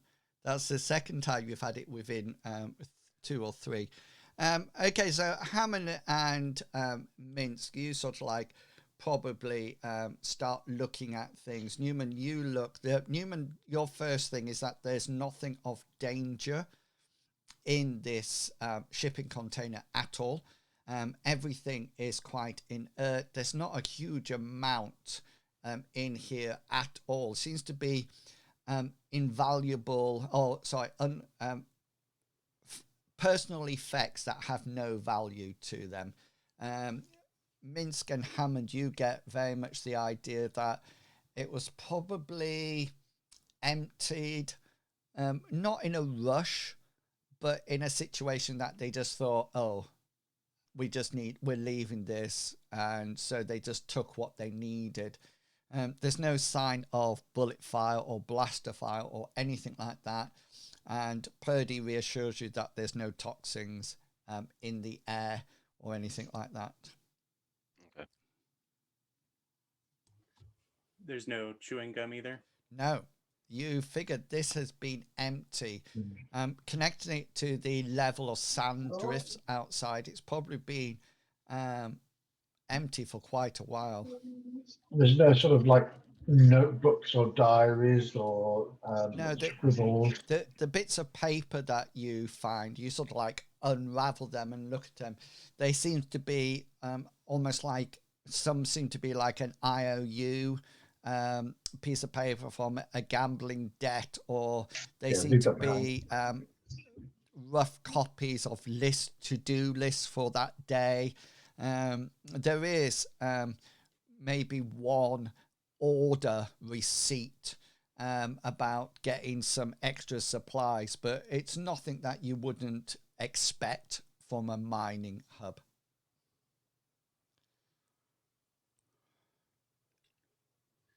Go on to the next shipping container then. Maybe find the cafeteria next. Yeah. So are you going to 2 or 1? I think the cafeteria is 1, but 2 is probably closer. 2, yeah, let's get 2 and work around Okay. to the cave. Yeah, so you 2's the doors shut, Newman. It doesn't appear to be locked. It just seems to be fashioned shut. You probably think there's like a turning handle, and the handle will lift a very basic latch. You all start to get the feeling that this is not a high grade area. You know, there's no madlocks on anything. There seems to be no security. There's no cameras around the place. It's either that they did have it and they've been removed, like cameras, etc. But it seems to be really low tech. So yeah, Newman, are you just turning and going in, or? I'm not a monster. I'm gonna knock first. And not hearing anything, I presume, Correct. I'll then go to open the door. Yeah, so 2 is as you thought. It's actually the canteen. It's actually the mess area. You notice that at the far end on the right, on your left as you go in, or right on the map, there seems to be a kitchen area that's taken up about a third of the shipping container. There's basic cooking equipment there, like stoves and microwaves, etc. They seem to have been, they're not part of the shipping container. They've been put in there. They all seem movable. There's there's like 3 or 4 circular tables and quite plastic perspex looking chairs. Some have been knocked over, some are still upright. And there seems to be, beyond the kitchen, there seems to be some kind of store area, but apart from the odd tin of beans or something like that, it's empty altogether. Tin of beans. I don't think this match is Human, you do not need it to beans. I was trying to think of whether or not this can of beans could be used to break one of those drones down. And I don't have a good arm for throwing anyways. Oh, Why please. would Yeah. you Down. Why? Death by beans. Yes. An armed combat. Fed Pocket the beans beans, I and Greek promise. circuits. I'll leave the beans. That was a terrible thought. All right. Last shipping container 1 is left. May as well go to that, and may as well not be monsters. May as well knock, and then nobody responds. Head on in. Okay then. I'll Same leave with my formation as shotgun. before. So the door's on its latch, and you open the door, and it definitely seems to be some kind of admin area. There seems to be various filing cabinets in here, but the filing cabinets the drawers are opened in such a way that, you know, you can still open them so the whole filing cabinet doesn't fall on top of you and things like that. Down at the southern end, there's what appears to be like the office table, and there's various things on it, like a light and what appears to be some kind of calculator. There seems to be a computer off to one side that seems to have no power to it. When you came across from 3 to 2, the power generator is just here, if you can see that on the map. Oh yeah. And that's where the generator is. And you sort of like come in. Newman, just make a perception check for me, please. It's going to be easy. Oh yeah, you definitely see. You notice that there's 2 boots sticking out from behind the desk. There's definitely somebody lying behind the desk. The boots are pointing upright, if that makes sense, so as if the person's lying on their back. One's facing straight up, the other one's over at a 90-degree angle. One of the legs, the 90-degree angle, is the knees down on the floor, the other one's just flat. So it looks like there's somebody laying behind the desk then. Yeah, on their back, probably, Yeah. not face down. But you knocked on the door before we came in. Yeah, I'm not rude. Well, that was back I'll There's whisper that no behind. terrible smell in the air, right? Like decay or anything. Not that you can Almond. smell, no. Very dry environment, so Very dry. might be more mummified than anything. I'll whisper back to my allies. There's a body, There's a body. and then I'll move slowly towards the person or body. Okay then, so as you go down the side, shotgun at the ready, and you all file into the room, there's 2 things that you notice behind, and both are completely and utterly safe. So Minsk and Hammond, you can see this as well as you go in. There appears to be a woman, as Newman suspected in this dry environment. She's quite leathery looking. She's obviously dead, but without any sign of moisture or anything like that. The decomposition hasn't completely worked. More of a drying out, a husking process. You can see that part of her skin has started to almost like leatherify and started to move, shrink up in certain places. You can see that the cause of death, you don't need Purdy to tell you this. There's a blaster shot in her left shoulder, and there's then a blaster shot to her forehead. It was either a very good shot or almost like a what do you call it when they assassinate you on purpose? The mob do it. Oh, a hit? A hit, yeah. Yeah. Yeah, so something like that. You know, it's definitely some kind of. You don't think that would be an execution? Yeah, an execution start. There's Newman. Roll your insight, but you can modify it by your streetwise skill. Hammond, the thing next to the body is probably of more interest to you. Seems to be some kind of data recorder, but it looks like somebody's put their foot to it and smashed it. Okay. Newman, you make your roll there. There's something not right about this body. She seems to be dressed in desert fatigues, or for want of a better word, but you notice that her skin, what's left of it, wasn't heavily tanned or anything like that. If anything, it was very pale. You also seem to see, for which is completely and utterly out of place, she seems to have nail varnish on her hands, on her fingernails, and you just sort of like think that this is not right. You're almost like your law enforcer's instincts kick in. She just seems out of place here. You said desert fatigues. Is that like military desert, like desert camo, or is it like traveler stuff? Traveling stuff, but they don't fit right. She's not wearing them right. You come to the decision that she didn't know how to wear these clothes, and it seems totally out of place.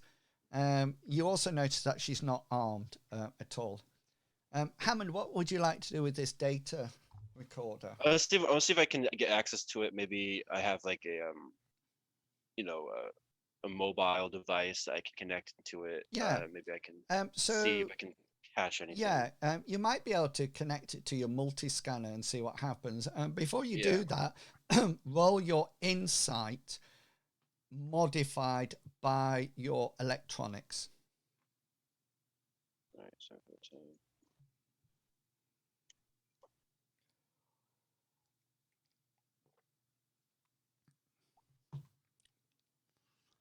no, Do you have any luck left? I do not.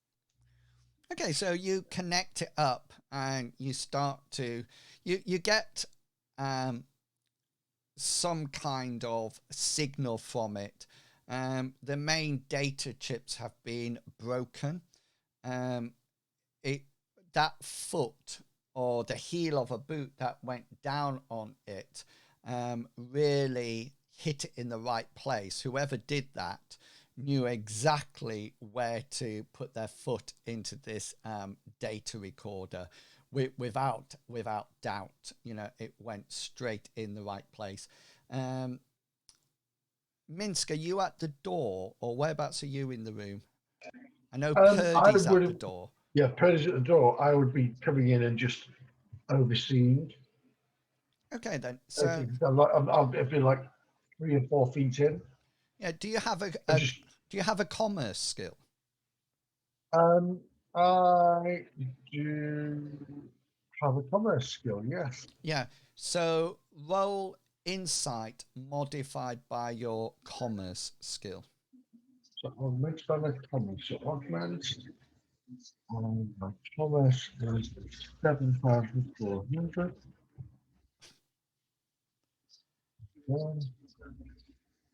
And insight onto there, 12%. And Why do we go to celebrate? oh, goodness. Yeah, that's good. That's good. You can see the information in some of the filing cabinets on the floor. You quite quickly get the feeling that the mining hub was going downhill quickly, and you can see that there's various reports saying that the mine has no resources in it. That things need to, there's debts paying up, and just flicking through everything while Hammond's looking at the data recorder and Newman's looking at the body, you definitely get the feeling that this was probably one of those operations that Newman mentioned, that they either got here and there was nothing around and nothing to do, or the mine ran dry very quickly. Newman, Yes, is I there will relay that. brilliant? Yeah, Newman, is there anything you would like to do with this body? Does it have any pockets? Yeah, On this kind of outfit. You can frisk it if you wish. I'm gonna put. Yeah, some the gum goal in is the to find pocket. any kind of Say again, identification. sorry, Hammond. I said we're gonna put some gum in the pocket. Any identification or stuff is what I'm looking for. Okay. So you go through the body. There's no role for this. I mean, you don't. You do find two things of interest. You find what you recognize quite easily as a data chip carrier, something to put a data chip in to carry it safely, like a plastic container. You do notice that it's in one of her hands, and it's actually empty. It's actually empty. The chip carrier is still there, but the chip that should have been in it has gone. The other thing that you notice in one of her pockets, okay, she seems to be carrying what could easily be translated in our world to some kind of rape alarm or shocker, and it's you notice it straight away that it's something that people would use. They're legal, but the powerage on it is not very big. It's not that effective at all, but it's something that the normal office girl walking home might have just in case something happens. Hammond, you're busy with this, connecting it up to your multi-scanner and seeing what you can get out of it. And at that point, you sort of like turn it over, or you notice a chip in it, and you suddenly become aware that this is your data reader. You've seen this. This is yours. This is something that you have had in your possession beforehand. And you actually remember this data reader. Okay, it's something that you used to take on jobs with you, and if there was any data that needed to be read, the chip would be put into your data reader. And the reason that would happen is because you would know then that any reading is true, rather than it going into somebody else's data reading that could actually camouflage the data. And at that moment that you realize that it's your data reading, you get a flashback. There's a brief one, looking down at the data reader and your foot smashing it with a carefully placed foot. And So obviously I was trying to hide something, right? or was I just angry at it because it wasn't malfunctioning? You just remember destroying it. Okay. And you get that feeling that it was necessary. Got it. Okay. You don't Doesn't think necessary. it wasn't working. To be honest with you, I don't think Hammond would be that sort of person. He would tinker with it Yeah. to get it to work. Certainly smash it. Does he also remember smashing it next to a dead body? No, and that's No, a got really it. good point. It was just Mhm. on the floor. And a matter of fact, you remember putting it on the floor. Yeah. And then smashing it. So obviously I wanted to smash it for a reason. I was trying to hide something or something like that. There was definitely a reason behind it, and it wasn't that Yeah. it wasn't functioning. Got it. Can I look for use a perception check to look for other clues in the area that might give me a general insight of why I would smash that? Yeah, by all means. Is there anything that Newman and Minsk would like to do? Yes. Yeah, go for it. And it's mostly just 2 questions I have about the blaster wounds. Are the blast sizes reminiscent of a medium blaster like what we have, or are they bigger or smaller? Probably more of your a standard blaster. One in the shoulder and one in the head. Secondary question, and I don't know if Newman would even know this, but are our blasters similar to the ones that were on that drone in like caliber of beam? No, the drone one was more superior. Okay. I just wanted to note that in my invisible notebook. Invisible? No. Newman doesn't have a notebook. Oh, got you. Hammond, yeah, you're sort of like looking around, trying to see if you can see a trace of anything else. And it's while you're doing this that your multi-scanner starts to beep. There's something approaching, or a group or something approaching from the just about southwest or to the south. So as if the following not the way you came in, but coming from sort of like coming in like this. Your drones start to beep. They don't have all they know is that it's not you. That's the only recognition that you get, that there's some unauthorized coming in. And at the same time, Purdy says, "Oh, I think I should tell you we have visitors." All right, sorry, my bad. All right, everyone together now. Form a protective circle around me. Together now. All right. Everyone together now. Sorry.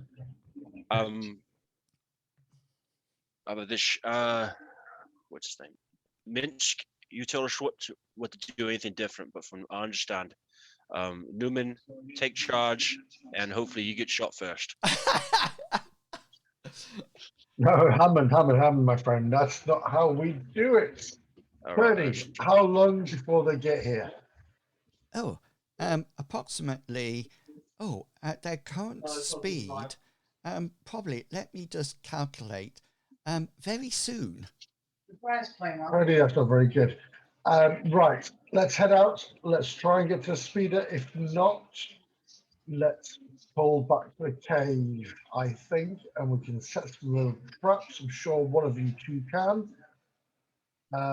Okay, so as you leave the building, they're definitely coming from the west, coming in from you. So you're shielded from it. But the thing that you suddenly notice is the sound. These are not hover bikes or anything like that. To you, Minsk, they sound like petrol-driven, like quad bikes. You can actually hear the roar of the engines. You know that quad bikes normally contain house either 1 or 2 people. Currently, you can hear them, so they're getting close. And Purdy says, approximately 74 seconds, 0.562. What would you like to Right. do, people? So, what did this cave entrance? It was boarded up to head height, was it? Yeah, so you can look in it, but if you want to get into it, you're going to have to remove some of the Or walls. climb over? Yeah. My speeder is safe and secure, is it or not? It's over here.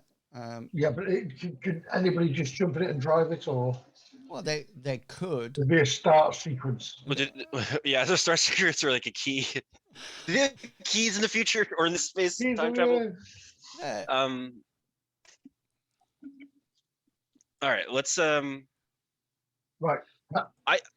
I think it would make sense for us to Okay, pretend to make it look like we're not here. Okay, let's Right, let's have some initiative. All right.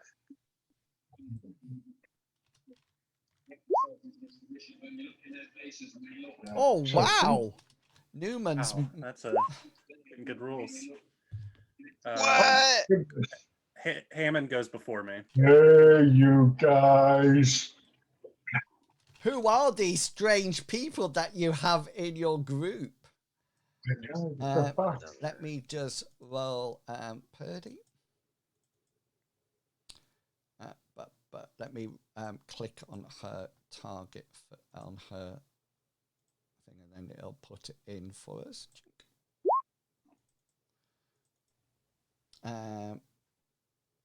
Nice. Everybody's going before the pilot, which is probably a good idea. we all saw how Minsk behaved in and the protectors coming in as a 24.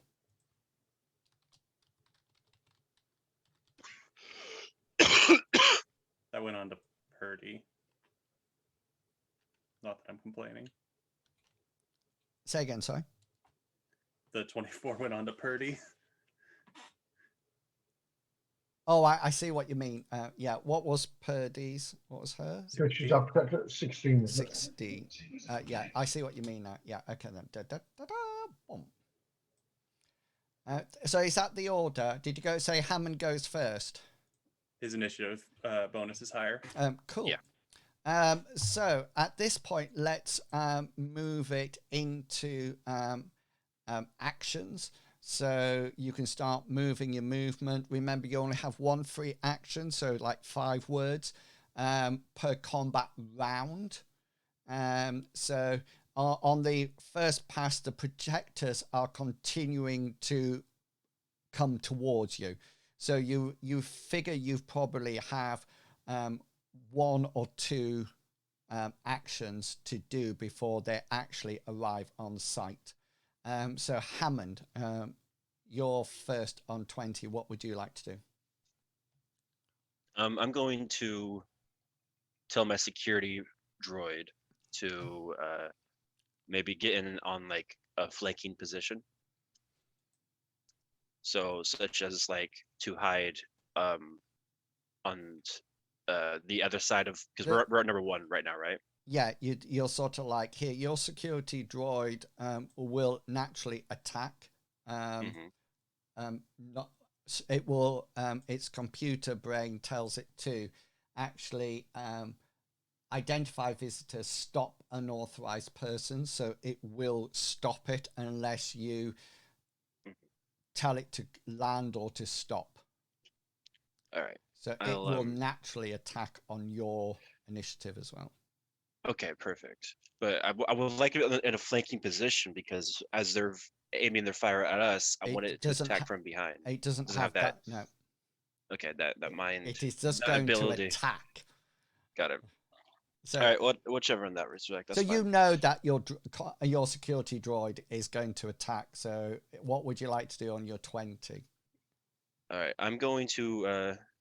I think it just makes sense for us first to pop out and start shooting, or what do you guys think? Well, they can't act yet. Okay, they can't act yet. I'm gonna hold my first action. Yeah, I'm just gonna hold my first action for now. 'Cause Okay. I don't want to. So I you're don't want to start something if it's not supposed to be started. so you're going to delay it for defensive action in case. Okay, Newman, you're Yeah. up next. What would you like to do? I'm not going to murder everybody I can without asking questions first. I'd like to use my turn to go to the door. My overall goal is to get to the door and peek out so I can get an idea You're of all out. numbers. You all outside the. Can you see Oh, these that's right. these little 4 dots?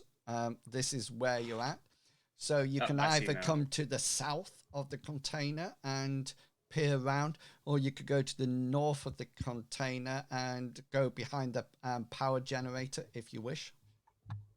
Yeah, I think I want to go. I think I want to try and go down here, down by number 2, so that I can view around that way. Unless it didn't make sense. So they're coming in this direction of the purple arrow. Oh, yeah. Okay, I got my west and east mixed up there. Yeah, thank you. Was that you putting in the speed up, Minsk? Yes. That yes, is it where the was. speed is. I'd like to view around this corner. Then, Okay, if I so can. you move to that corner and peep round. Purdy sort of like just stays there. She's got no specific orders. Minsk, what's going to be your action? My free action would be Purdy, get to the speeder and get it prepped ready to go. Okay. And then I will move myself to sort of this location. No, there we go. Okay, yeah. Are you peering So around? Are you peering around? yeah, I'll have a look around the corner to see what's happening because are these friendlies? We shot down a drone and all of a sudden these guys have appeared, or these people have appeared, so maybe they're linked together. Okay then. So at this point, and you can communicate it over comms. That's not a problem. Newman and Minsk, you see 3 quad bikes coming at some speed. You notice that the people on them seem to be kitted out in some kind of desert attire. You also notice that they have cloths over their mouths and noses and goggles, polarized goggles. They do look they don't look like they're coming to have a party with you. But what is more scary is that they seem to have pistols drawn. They seem to have 9mm automatic pistols in one hand, and they're coming towards. And you both cannot see, but it is possible that some of them have pillion people, so there might be somebody behind. You both sort of like take a quick look, but there's definitely 3. So you all have got another action this round. Purdy, so Hammond, what are you going to do? Knowing that when they arrive, my bot's gonna attack them, I'm just gonna turn the corner and see if I can aim, use this to aim and shoot. Okay, so towards one of them. Show me the corner that you're going round. Just pin the map. Because, so you're coming. So I'm inside the building, so I'm going to. You're inside the building. There's no windows down that side. Okay, where's the entranceway? The entrance is sort of like here. All the doors are on the inside. Got it. Okay. Then I will. Minsk is here, and Newman's here at the moment. So they've got the corners. All right, I'll probably go where Minsk is. Yeah, and I'll give him some. I'm gonna use my my session or my combat round to aim at one of them. Okay, so hopefully, so make it easier. Remember, if you're aiming, you'll be out of cover. At the moment, Minsk is at that corner, so you both can't peer around the corner at the same time. So you could come here and take cover behind the power unit. Okay. That makes sense. That makes sense. Yeah. So you move there. You move there. You've got your weapon ready. Newman, what would you like to do?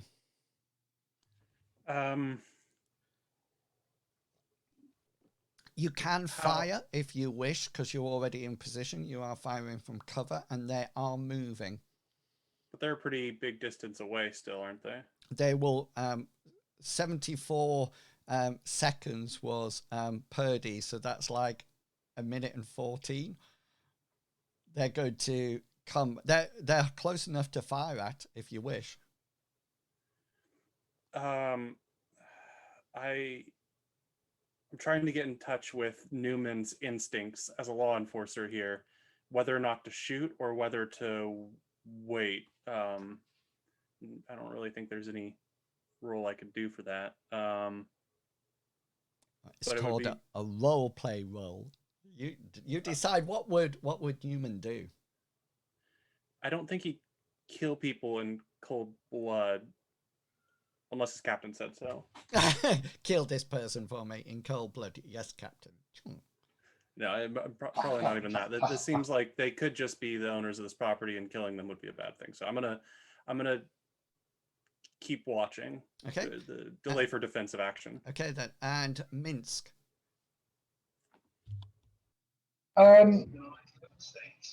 Minsk is like, I would feel better inside my vehicle. So hopefully Purdy's headed off that way. Purdy is heading off that way. Yeah. So Minsk again will then. I want to sort of run. Let me drop the map. So 74 seconds. I should hopefully be able to get that corner there and then down and in that way. So you can start moving around there. Yeah, that's not a problem at all. So you head off. In that, are you running or walking? That's all I need to know. Running, and as I leave, do I still have a free action? No, is that my free action last round, wasn't it? If you talked last round, you use your free action. Yeah. Okay. So I'll send my free action. Okay. Now. So we come round. So this is round 2. So everybody is acting and going as normal. So Hammond, from your cover, you notice that these the biker on the left hand side has his automatic pistol out, and he just tries to pot shot you in your head. It will be hard because you've got cover. So I need a hard to hit you, a hard roll. No, so he pops off one shot at you, and it sort of like hits the you see it coming, not the bullet, but it's a sense if I managed to duck behind it, it just whacks into the power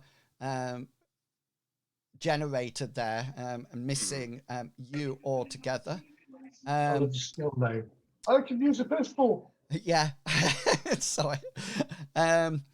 This one gets fired at you, Newman. Again, it misses you. It hits the wall, and the next one gets fired at Purdy, who's busy walking quite nicely towards the speeder as instructed, and she gets whacked with a pistol fire.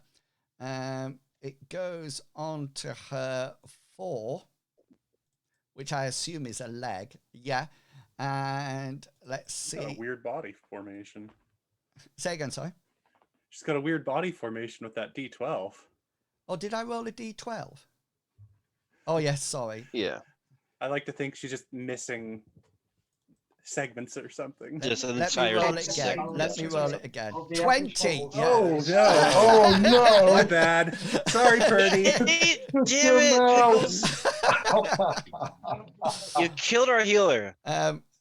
This is the damage coming into her head. Oh, 2 points of damage. The bullet in her head, she has 2 armor points.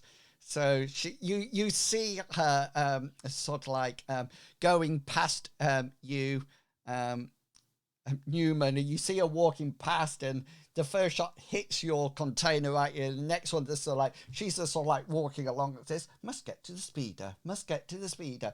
And also there's a bang in her head, and she sort of like staggers a bit and carries on her merry way. Hammond, you're up. First, I'm hoping that now that they're close enough, security drone can do an attack. They will. What are you doing first? What am I doing? Can I just? I'm gonna do. Okay. Yeah. Just so we understand cover. Remember, take cover is a special. Okay. So if you come up to fire, you are assumed to be firing in that position until you use a special to take cover. Does that make sense to everybody? Yeah. Okay. You didn't have to do it on the last one because you were all crouched down, and hence my shot was hard for that.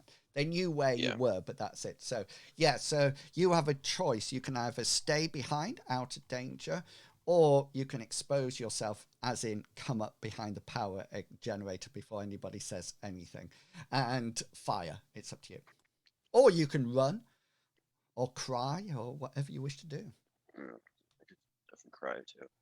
No, I'm going in for the shot. So I will stand up and fire. If I will do Bike or take person? cover if person. Person, go for it. Yeah, I'm going for a person.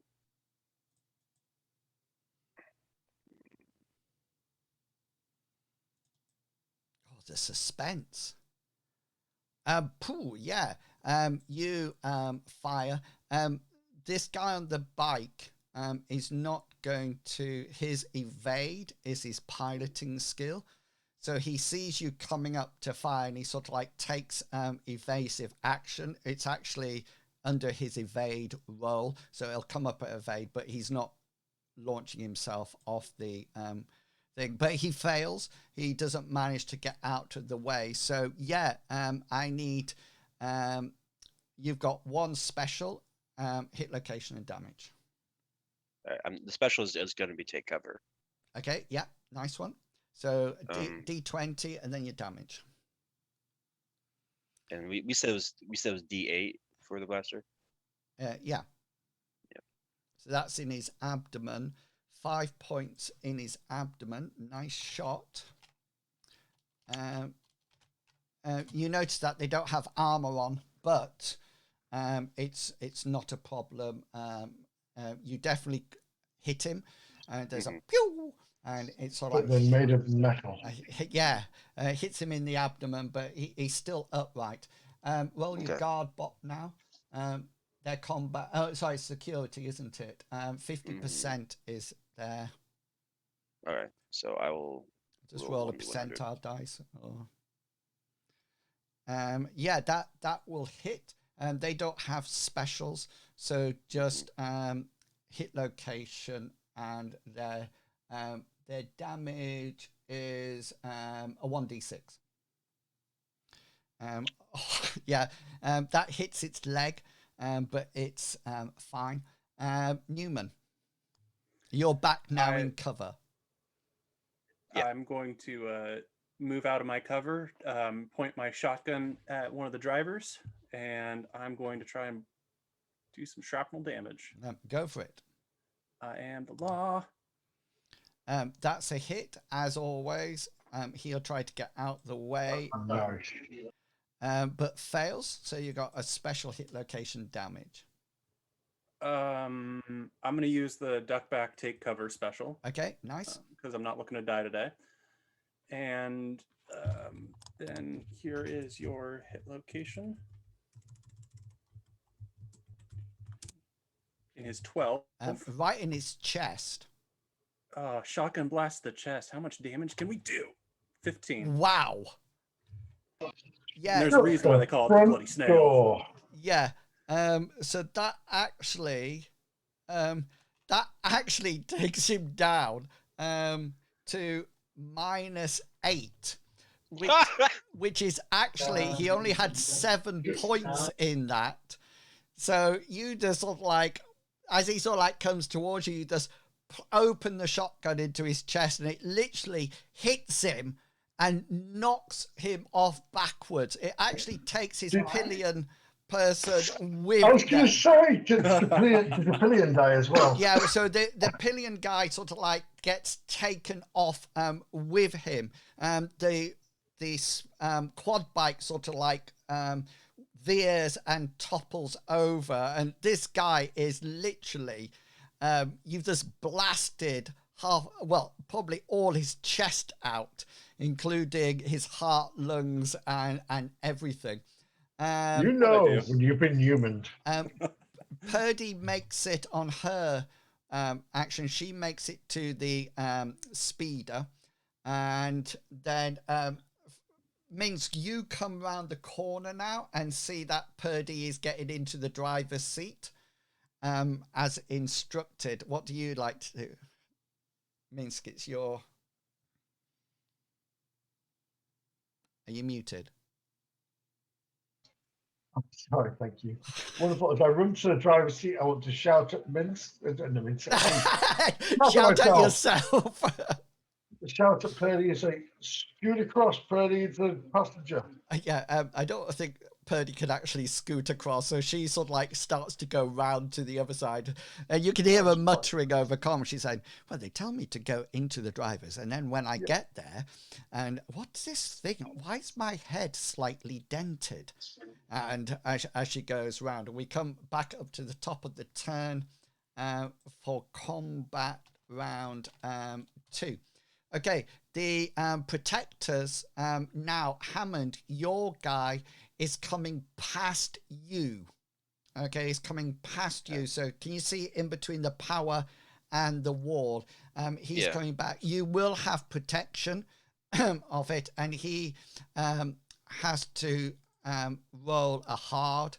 Well, no, he has to roll a formidable because it's hard for your cover, and then formidable because he's moving as well. But with my skill rolls, I can do it. I just need a nice 01 to come up. Oh, I'll take a crit. Your hacking rolls 20. That sure is not a problem at all. So he actually hits you. You can take an action if you want and try to dive out the way, but it will be your second action gone. You can use evade.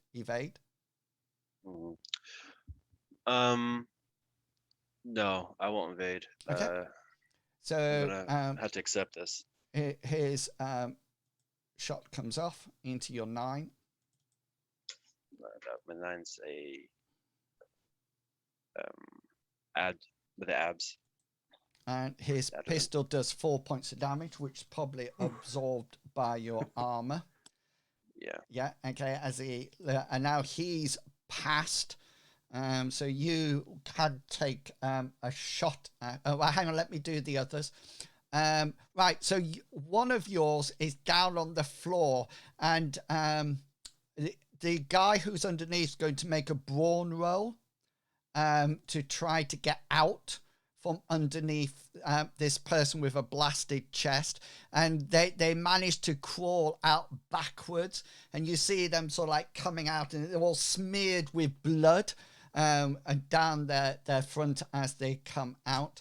There's 2 more on there. There's 1 more on a quad bike that took the shot at Purdy.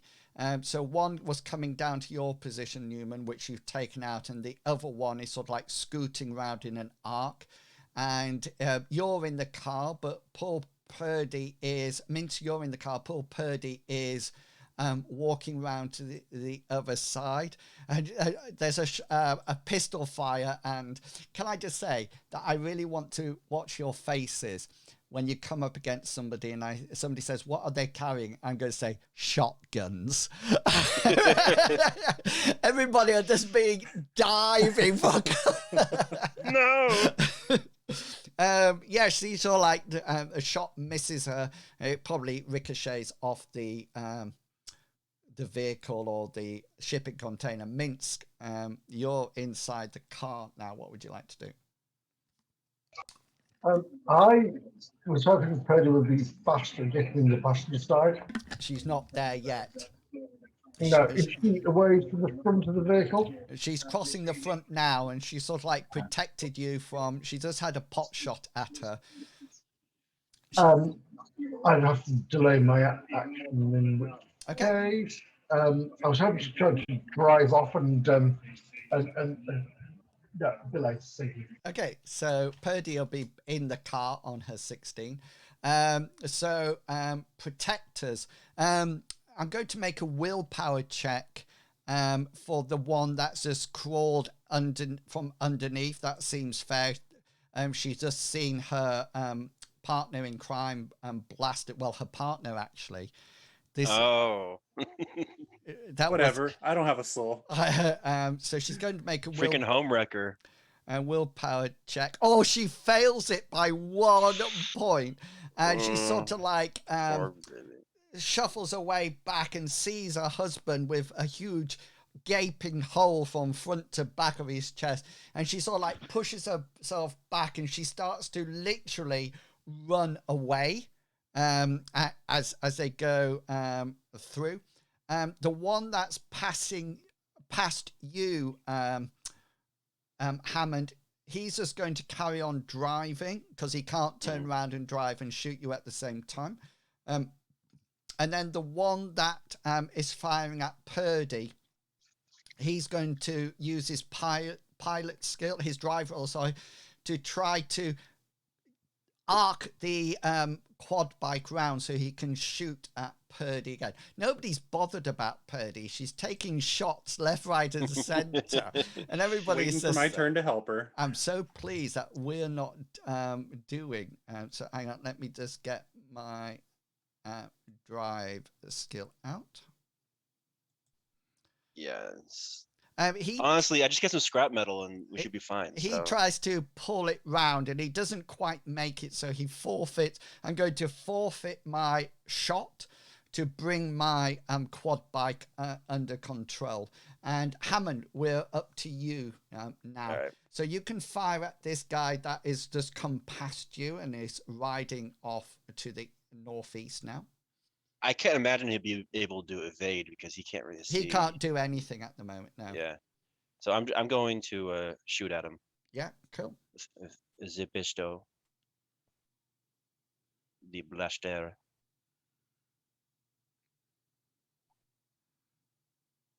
Fuck it. I just realised, do you know, I'm busy doing this and I've got 5 luck points.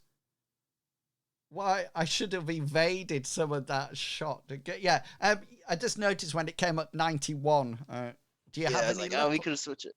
No luck points. But I do have a robot that's going to fire too. Yeah.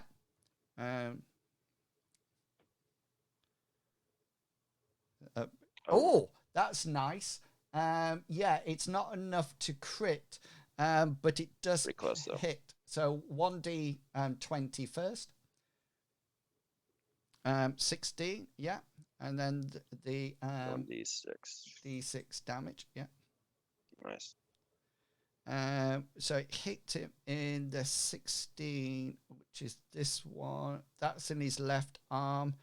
4 points of damage. He doesn't have any armor, which takes him down to 0. So he needs to make an endurance check at this point, which he fails. So that his arm becomes somewhat useless, which causes the bike to lose control and to sort of like tipple over with him on the floor with it as well. Newman. But there's momentum, so it won't be like, oh, I just got tipped over. There's momentum. He's driving right by me, right? He's here, yeah. He'll be here. Yes. Like. But wouldn't he crash, or like wouldn't it crash, or wouldn't it just like stop and flip topple over? Okay, so he. What are you thinking? He lost his he's lost his use of the arm, so like I said, he loses control and the bike skids and he falls off it. Skids. The skids part. That's what. Newman, nice. you're up. What would you like I'm to here do? to help all members of the party, so I'm going to try and save Purdy by pointing my shotgun and doing some damage, Nice. maybe if I hit. The law works. That will hit. He gets this guy gets his evade on his bike, which is this one. Ooh, he actually sees that coming, and as you level the shotgun off him, you fire at him. You can do damage, but it's going to take half of your damage rather than the full amount. So that's probably good for him. So you have and, no that means no special. Yeah, so no special, hit location, then damage. Hit him right in his 10. 10. He veered into his chest. Halves round up, remember. That's good to know. And here's my shotgun. 6. 11. So that would be 6, won't it? Halved. Yeah. Where was it? 10. Oh, that's in his chest. How much is that? 6. That has taken a nice shot out of him. You probably hit him on the side, and he's veered out the way.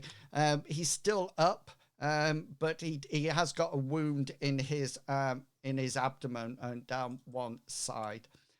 Purdy gets into the door next to your hover thing and says, "I don't know what's been happening, Mr. James, but I think people have been shooting at me." And Minsk, it's your action. Minsk is once pretty close to the door. He's going to put his foot down and is assuming that Newman's here. Yeah, he's where that he's sort of like here at the moment. Oh, there, sorry, right. Yeah. Where's the next enemy? So there's one of the bikes came down like this and now is heading off in that direction. The other bike is like here. The person is here, dead. And then there's another person here that's running off in that direction. Wonderful. So in which case, I want to pull up and park next to Newman and say, would you like to be a moving shooter? Okay, so you move up on 14 and get there. So we're going round now. Second turn of combat round 3. So the person who's running away, she just carries on running. The one that you took a pot shot at just as he came past is now driving off to that side. And the one that lost control of his bike, he's off his bike and he gets up. And with him, I'm going to make him a willpower check to see whether or not he stays or goes.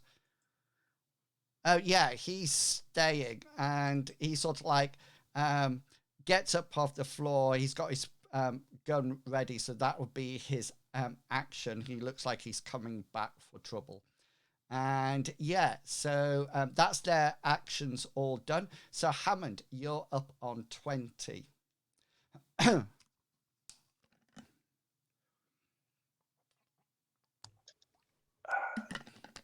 going to as probably approach, but yeah, I was thinking I don't want to get too close because he's going to try to shoot me. So I'm just going to see if I can.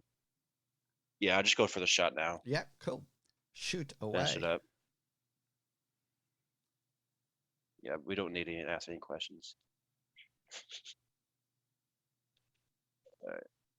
What's your shotgun called? Bloody snail shotgun. That's the brand. They had a good commercial that I saw. Oh! And I was like, yeah, I'm buying it. Hammond fires his laser pistol, but he fumbles with it. So it's sort of like you hear something in the gun, almost like malfunctions as you press the trigger. You press. Is it a blaster that you've got? Yeah. Yeah, you sort of like press the trigger, aiming at him, and sort of go like that, and you pull the trigger, and naught comes out at all. Absolutely nothing. Remember to put a point in it. Yeah, don't forget to put A little tick, sorry. Newman. No problem. Does it look like the one that's veering off is coming back or fleeing? Fleeing, and remember that Minsk's hover speed is right next to you now. Yeah.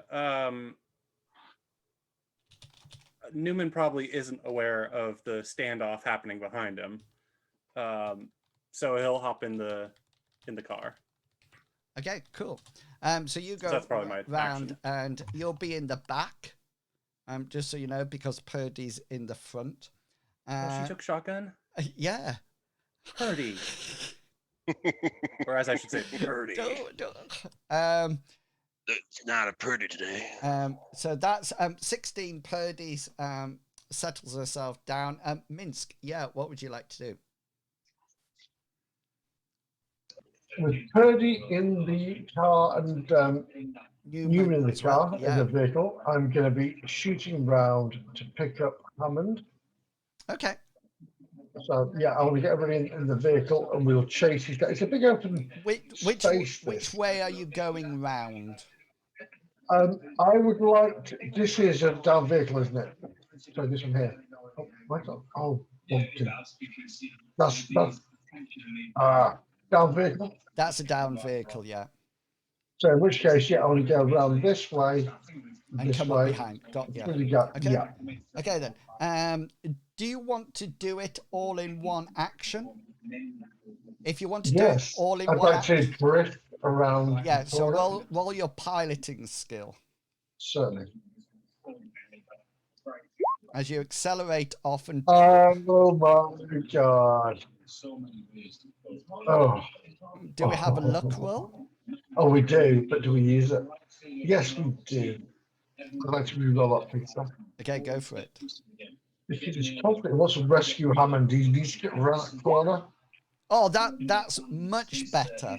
You sort of like turn it round. You nearly hit the back end of your vehicle into that quad bike, but you manage to pull it round. So just this last bit, Hammond, it's up to you now. You can either take a shot at the person, and I'll go first, so I'll take my shot at you, because I'll go first. Here's my, I can shoot a pistol. I hit. What would you like to do? Can I use my action to, because they've come back to me, right? He's just walking towards you. He's sort of like walking towards you, going bang, bang, bang, bang, like that. Got it. So you can use. We're in a new combat round, so you've got another. You've both got 2 actions, so you can dive out of cover. You can try to evade if you wish. Yeah, I'll go try to evade if I can. Cool. Evade away.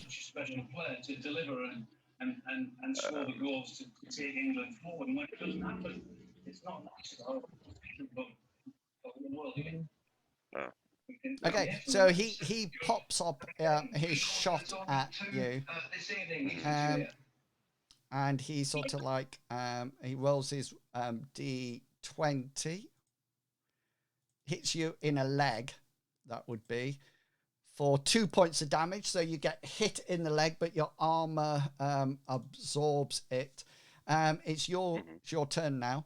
You can either get in the car or you can fire back. And then Minsk, I know we're 5 minutes past. If we could just, is everybody all right just to finish just like 5 minutes? Yeah. Yeah. I'm going to jump in the car, but at the same time, I'm going to have my robot try to finish him off. Yeah. So you jump in the car. The robot is just patrolling, so he will fire. Yeah. Shoot away. That he fails. He fails as is. Okay, so one last question, Minsk. Everybody's in the car. There's a guy coming towards the vehicle with his 9mm revolver, taking pot shots at shooting you. at us. Yeah, I would like to go backwards into Ah! said guy. Put your hand up. You thought he was going to run forward and squash him. No, but I would. That's what I'm going to do because I'm facing. You're facing If I'm forward. face, You're facing forward towards him. yeah, I thought he's going this way, and I'm facing that way. He's here, and he's biking. He was So- walking towards I can't really Hammond that put was that. here. So you're facing forward to him. Oh, in that case, I'll go forward into him. Sorry, Yeah. I Okay. thought he's behind me. Okay. Roll your piloting skill for me. Sure. So I'm using it as a combat roll. Yeah. So he quite naturally tries to evade and dive out the way, and does so. Oh my God! As you Future go, enemy. but he will get clipped by the car. So roll a 1d10 for me. And so he'll take half of that 2 to one of his legs, which leave him. So yeah, you sort of like drive past. He tries to dive out the way, but you just clip his leg as you go past. I'm not going to make you roll or anything like that. Do you wish to finish him off or drive away, Minsk? I'm gonna shoot a look at Newman and say, "Do you want one alive to find out why they're here?" Moomin will nod. We will stop next to him in that case then, and invite him into our vehicle. Yeah, so you drove up to him. He dived out the way, so you sort of like go past and brake then. This guy obviously is going to take another willpower check because he's been attacked and knocked about, etc. Yeah, so he fell, so he's running. So you can either somebody can get out the car and run after him, or you can chase him with the car and knock him. Yeah, we have a vehicle. We'll just drive alongside in that kind of way that we do, and Maybe hit him with a car door. no, I'm gonna roll down Newman's window as we drive next to him, parallel, and leave it to Newman to decide what to do. Okay, so as you wind down the window and he's running, the car's next to him, he turns around his pistol and fires it at you, Newman. You won't have the actual... he does hit Newman. Now, you can't evade this No. because you're in the car. So he fires at you. Hits you in your 3, which would be a Did I leg. stick my leg out the window? He probably We're climbing out the window. with the yeah, other that's end. a good Casual way point. of So hitting. let's add 10 to the roll. So let's pretend it was a D10 and add 10. So that would be 13, which would be your one of your Right arm. Yeah, and he fires his 9mm. He does 3 points of damage into your arm. I don't even care. I've got my biomesh on. Um, I'm just staring him down. What do you wish to do?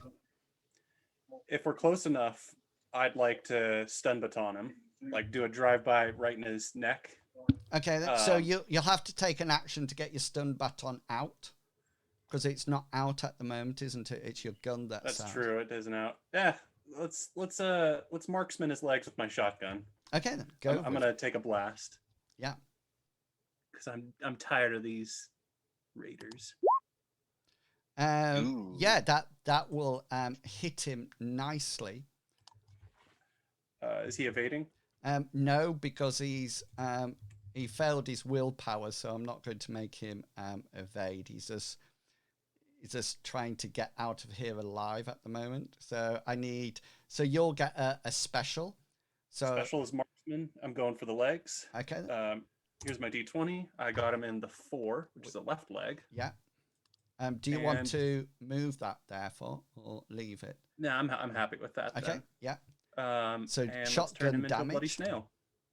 8. Right. Okay. That's it. His left leg. Is that right? So that's 8. He's got no armor, so that takes it down to -3 in that. So he needs to make an endurance check. Fails that, so his leg almost like gets shot off. It's not completely off, but you hit it, and his leg gives way, and he falls unconscious to the ground. He's literally unconscious because he failed his endurance roll. Okay, and that seems to be a perfect place to stop it for this session, because and we can see what will happen next time. Thank you for that subscription, Combo. It's lovely to see you. I feel I haven't seen you in years, but it's really nice that you're around. Thank you for popping in. Yeah, and we will leave them like that. All the party are safely in the car. They've crippled or knocked out this guy that was trying to get away. The rest of the there's one huge dead body on the floor, etc., etc. Now, we won't be here next Saturday because Mr. Pickles is working. Is that right? Yeah. That is correct. Mr. Pickles is busy working, so we'll have a week off. I will also be on a plane at that point too. So all right, so that's perfect. So we'll have a week off next week, and then we'll probably do one more session with this, and then you can decide what we want to do to carry on with this for another series of adventure, or go back to Mithras and dabble in Mithras. So we'll tell you, but definitely one more of this this sort of like M space. So yeah, so thank you for coming along tonight, and we really do appreciate that we've got people in the chat, and thank you to the people who have subscribed or spent channel points. I will play the music tomorrow. I'll be back tomorrow morning with some Animal Crossing, hopefully, and then in the afternoon some Elder Scrolls Online as we complete the Mayhem event, which we will be having another giveaway in. So do come along and see that. Until then, please look after yourself, stay safe, stay healthy, but most importantly, stay positive. And it's goodbye from me, and it's goodbye from them. Bye. Bye. Goodbye. bye, guys.